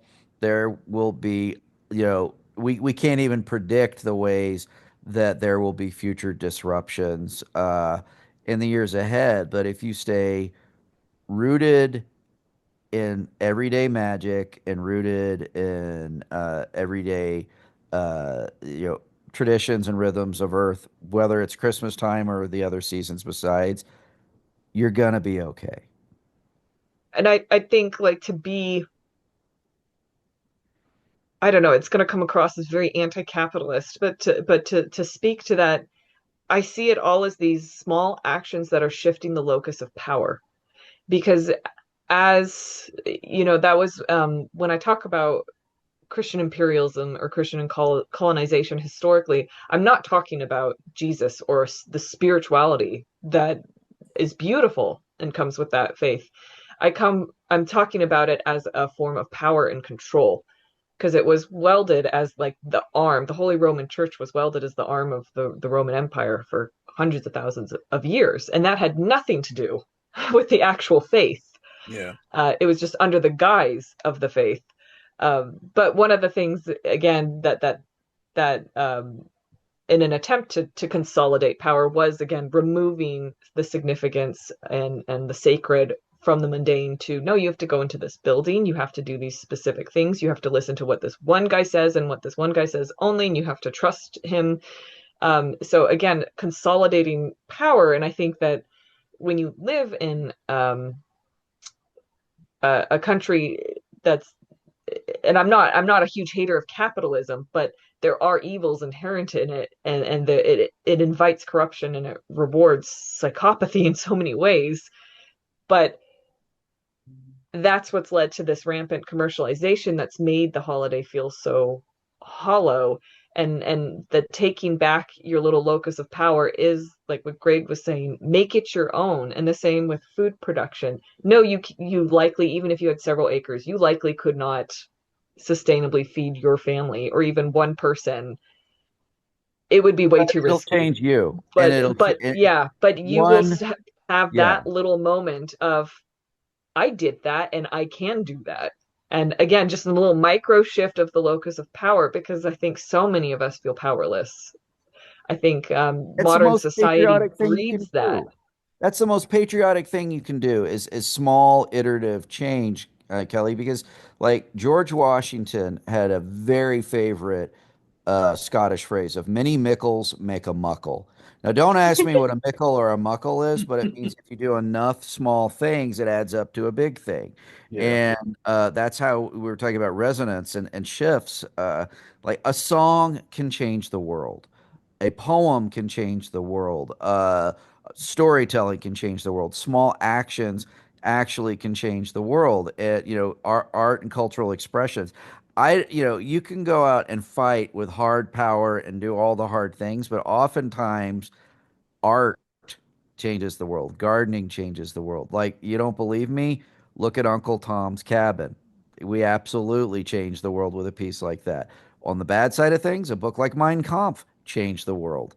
Yeah. So, we can move mountains with words and art. I mean, we are in a very interesting inflection point. Like, mentioning the Catholic Church, we have an American Pope, a Chicago deep dish Pope who absolutely one of his favorite movies is The Blues Brothers. There are pictures of him in seminary dressing up as a blues brother, and he took the in seminary the catchphrase of "We're on a mission from God" of Jake and Elwood to heart, and that Pope just threw an amazing piece of artistic expression. He over in I think Prague or somewhere in Europe threw a rave. He threw a Catholic Christian rave with a priest DJing. So we are in new and interesting times, but how is the Pope trying to reach people? Through art, through ritual, in ways that are relevant to the modern world. So I mean, this is the tale as old as time. This is something that ties back into everything we've been talking about, Christmas and beyond. Like, if you want to change the world, be George Washington. Do it one mickle at a time to make your muckles, and it's a One chive at a time. one chive at a time, and we absolutely can change the world through storytelling, and Christmas. It's Sure. patriotic, it's human. Yeah. For anybody out there that would be attempting to grow something, I know it's not, predictable, But what would be the best thing for them to attempt to grow first? Any advice? I would say start by looking up your USDA growing zone, which just gives you a broad picture of the low temperatures, because a lot of plants are very frost sensitive. So build a little bit of research in that area, and it'll save you a lot of pain later. Yeah. That said, you still get idiots like me who are like, oh, this grows in the UK. I'm going to try to grow it here in California and just get devastated when it doesn't even germinate or it becomes this mutant that you can't eat or, you know. And But you're in yeah, NorCal and I'm in SoCal, and it's the same thing. I got to look up, I will say if you are going to use AI, you can absolutely go to something like ChatGPT, put in your elevation, ask it what zone you're in, talk about your moisture levels, talk about your dew point. It will tailor suggestions for you. So if you're going to use that technology, do it towards something good. You can similarly, if you're baking or cooking, do that with tailoring a recipe. I Say, would just you know, fact check it all as much as you can. fact check it all. Skepticism with any of it. But I would say if you're not growing weed, one of the easiest things you could grow would be our good friend Mr. Aston's suggestion of a potato in a jar with toothpicks. You could get a small herb garden started either in a kitchen window or with a grow light. And if you put it in a shade area and stage it into actual sunlight, those kitchen things can become an actual garden outside. Or if you're in an apartment or this is unrealistic space for you in a community area, grow something on your windowsill, grow something on your balcony. Look into community gardening, look into starting community gardening. In LA, they years ago made it a point to grow fruit trees everywhere. So it's absolutely a known thing that if you're homeless or down on your luck, you can walk down this side street or that side street, and there's lemons and grapefruit and things that you can pick up and eat, just like our Hobbit friends in the Shire. And have a little something something to keep your belly from rumbling. But it's just research through books. I mean, don't use anything technological. Go to the library. Use the Dewey Decimal System. Use an old card system. Books are your friends too. There's no wrong way to do any of this, but you can definitely grow your own garden and grow your own mickles for your own tasty muckle. Christmas question. We'll start with Greg this time. Favorite gift ever received or given? My favorite gift are all of them are memory based. Uh, I like things, but I can get things any time of year. There are so many ways where I don't even have to get off my couch to have something show up at my door now. The stuff that I value are memory based ones. Like at Christmas time, right after divorce to my first wife, I went to Hawaii with my children. And we went to Lahaina, and being able to have that time with them was very special to me in a transition time. And many of the places, because the world is an impermanent place, don't exist anymore because Lahaina burned to the ground a few years ago. Due to those two dirty little words that Kelly said earlier, global warming. But we won't talk about that. But beyond that, coming from Colorado, there was one Christmas where I bought my family dog sledding, and we went up on a Oh, golf wow. course, and then went over the river and through the woods, and being snuggled up with my kids and being able to dog sled through the Colorado snow and all that beautiful champagne powder was very meaningful to me, and I will cherish that to my dying day. And so to me, the kinds of gifts that I'm going to value the most are the ones that are something that someone made themselves, baked themselves, or something that is happy. because I mean, yeah, I remember That's where that. the magic is. That is. I remember my AT-AT that, my Aunt Nancy gave me when I was a kid because it was such a cool Empire Strikes Back toy. I remember that, but I would be hard pressed to remember what I got most Christmases. That was stuff. Everything that I tend to value was something that I look back on fondly. That is something that, as long as I got this working, my brain, for those of you at home, that's a memory that, that's a gift that no one can take away. Dig that. Kelly, that's big shoes to follow after something like Yeah. that. But what do you think? Um, I'm not too different actually. Yeah. The best gift of Christmas to me is just being able to be here and to have the people I love be here. We've lost people along the way, as any family has, but to try to hold them in our hearts and honor them, but also just focus on who is there and enjoy your time together and try to appreciate it and not take it for granted. And when it comes to specifics, I'm thinking my dog is my surrogate child. She's 9 now. And there was this incredibly charming moment in her first Christmas when she was still in puppyhood that she fell asleep under the Christmas tree in her Christmas pajamas. Oh. It was just so cute. That, and I like Greg, I don't really have memories of receiving things except for my grandparents who lived far away. I remember receiving a giant box and my brother and I opening this box, and inside it were 2 white rabbits in Christmas outfits, like stuffed animals. Oh, And wow. it just blew my mind because I loved stuffed animals. That there was this adorable stuffed animal in this box and it was for me. Like I couldn't fathom it. So that really stood out for whatever reason to me. But other than that, it's just the joy of being here and the joy of joy, Yeah. being And with loved ones. With Christmas becoming such almost like a corporate thing, you brought up money earlier, and feels like it's the biggest thing for Christmas to certain people is making money and stuff.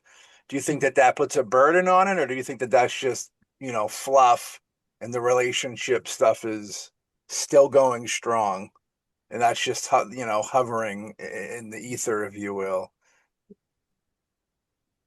You think it actually affects, you think the greed, like the corporate greed of Christmas affects Christmas, or do you think it's just whatever? I think it certainly can. Yeah.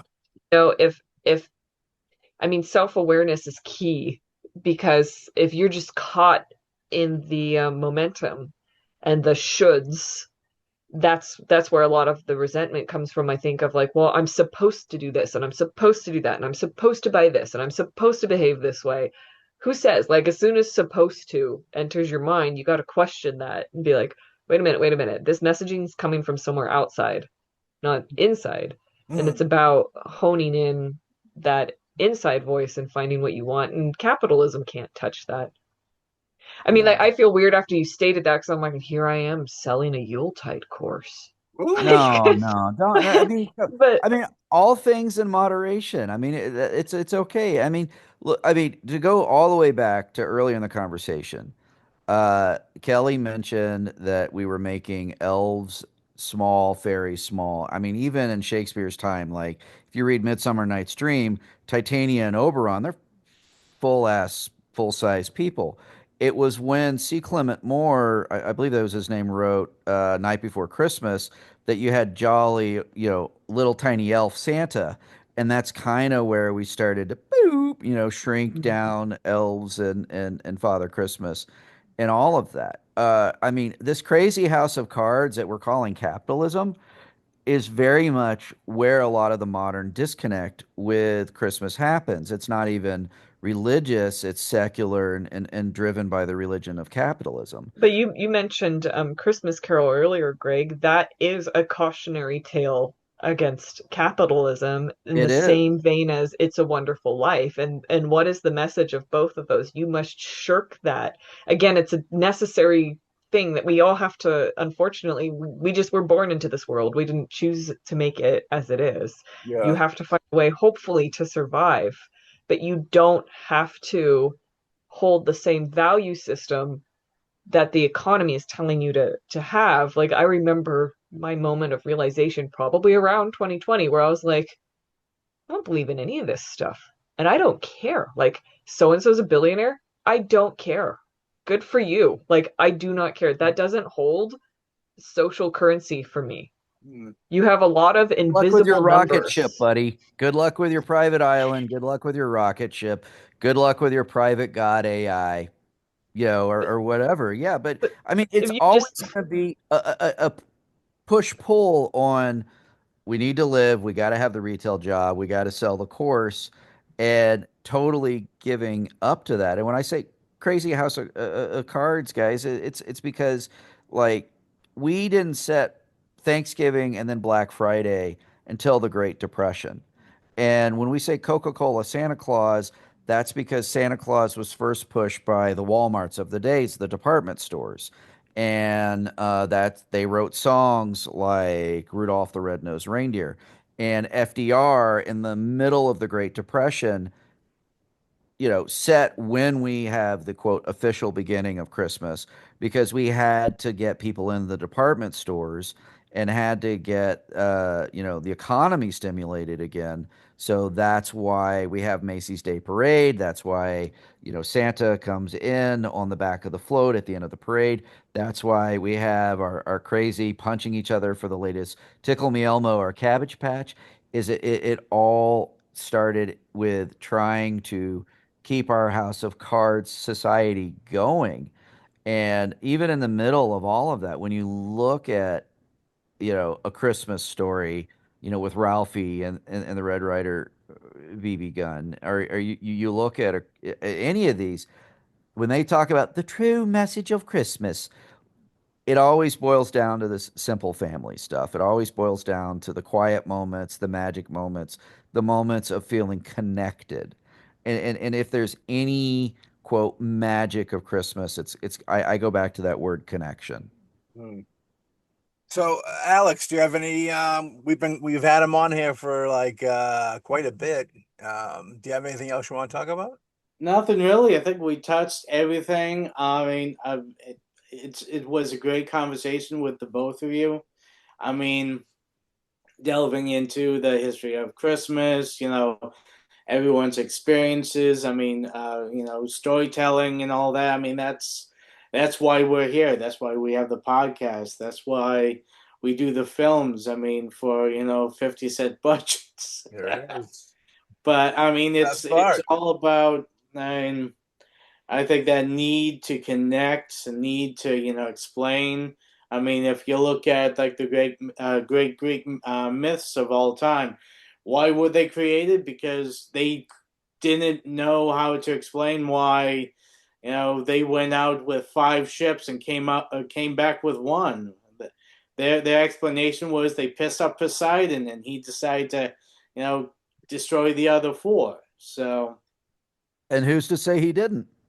yeah. True. Yeah. Um, I mean, guys, thanks for having us on. And Alexander, I'm going to promote you and that you were an amazing Mike the Headless Chicken in our short that Hallie and I made of Requiem for a Chicken. And you're starring as one of our Abbott and Costello members in Crimson Cowpokes of the Colorado, a serialized audio play. And I hope for Kelly and Alexander that we can get you both cast up in Very Tall Snowman when we start casting that next week. So I hope you both try out. But Yeah. thanks for having us on, and thanks for I truly believe, I do believe there's a Santa Claus. I don't. As a grown man, I say that when my kids asked if there's a Santa Claus and wanted to know the 411 on that, I said yes. And I said Santa Claus exists because parents and loved ones and caregivers cared enough to have Santa Claus exist to make your Christmas special. So yes, Santa Claus does exist. And my kids accept that. And if I'm ever lucky enough to be a grandpa, I hope they carry that spirit forward. But this is the most magic time of year, and in all of its lore and all of its spookiness and all of its pure magic and connection to the rhythms of the earth. You know, love Christmas, and God bless us, everyone. There it is. Heck yeah. Kelly, what do you got to say? I know you had a whole bunch of stuff going on. Do you guys want to shout out where people can go find that stuff? The Patreon and all that. Yeah. I guess it depends on what you're interested in, because like I said, I wear kind of a lot of hats. If you're interested in the Tolkien stuff, I run a YouTube channel called Happy Hobbit, and of course various social media associated with that. But then as my author, writer, folklorist self, I do publish under my initials KM Rice, M as in Mary. So I'm on social media variously as KM Rice or as Wild Authoress, because I got creative and didn't realize that messed everything up. Then if you look up KM Rice, that's anyway. So those are my haunts. And my Patreon is just patreon.com/KM Rice, and that's where you can have a look at what's available.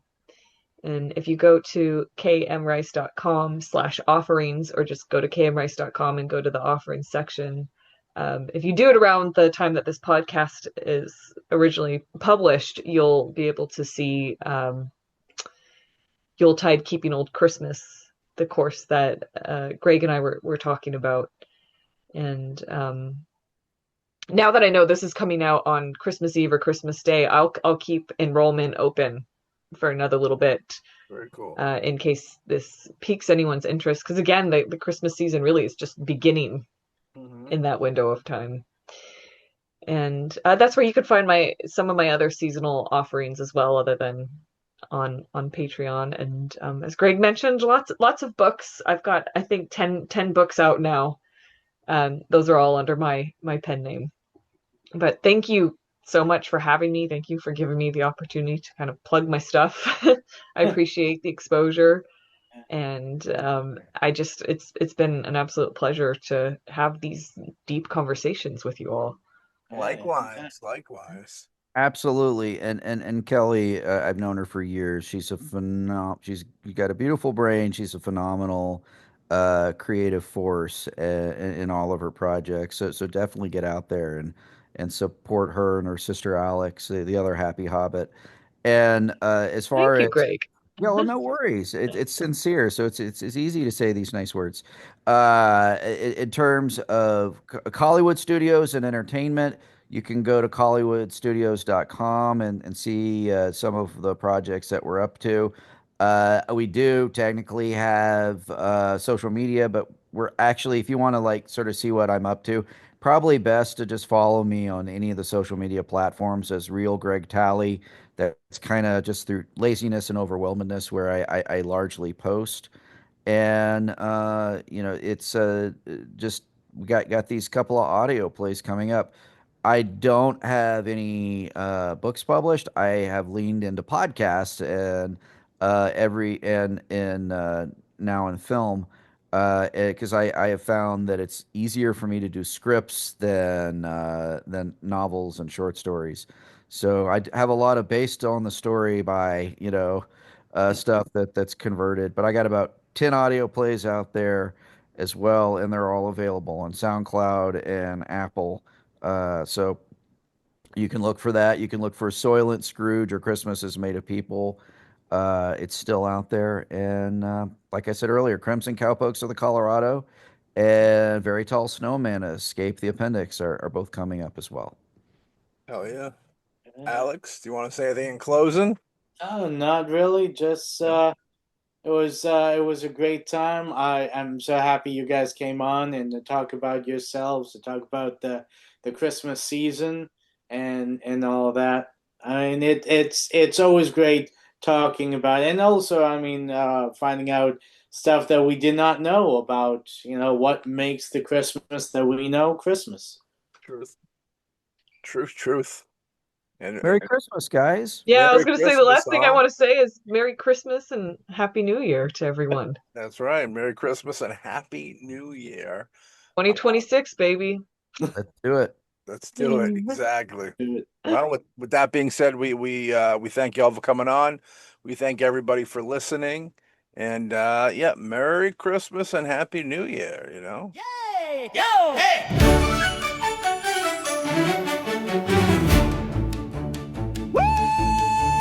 Gather round the fire, let the tale unwind. The BoomBastic boys with mischief in mind. They called up KM Rice, said let's take a stroll through the pagan past where the Yule flames roll. Krampus stomps with his bells and chains. Yule lads laughing in the snowy lanes. La Befana sweeps with her broom held high. A witch in the night under starry skies. Oh, it's a BoomBastic Christmas night with stories old and futures bright. From Krampus grim to a rabbit's flight, it's a BoomBastic Christmas night. Then they called up Greg, said, tell us more of the pagan roots and the Yuletide lore. He spoke of feasts and the winter's cheer, of spirits roaming as the solstice neared. The Yule log burns, the cider flows through the evergreen woods where the cold wind blows. Traditions tangled both dark and sweet in the heart of Christmas, old worlds meet. And who knew the stories could twist and turn?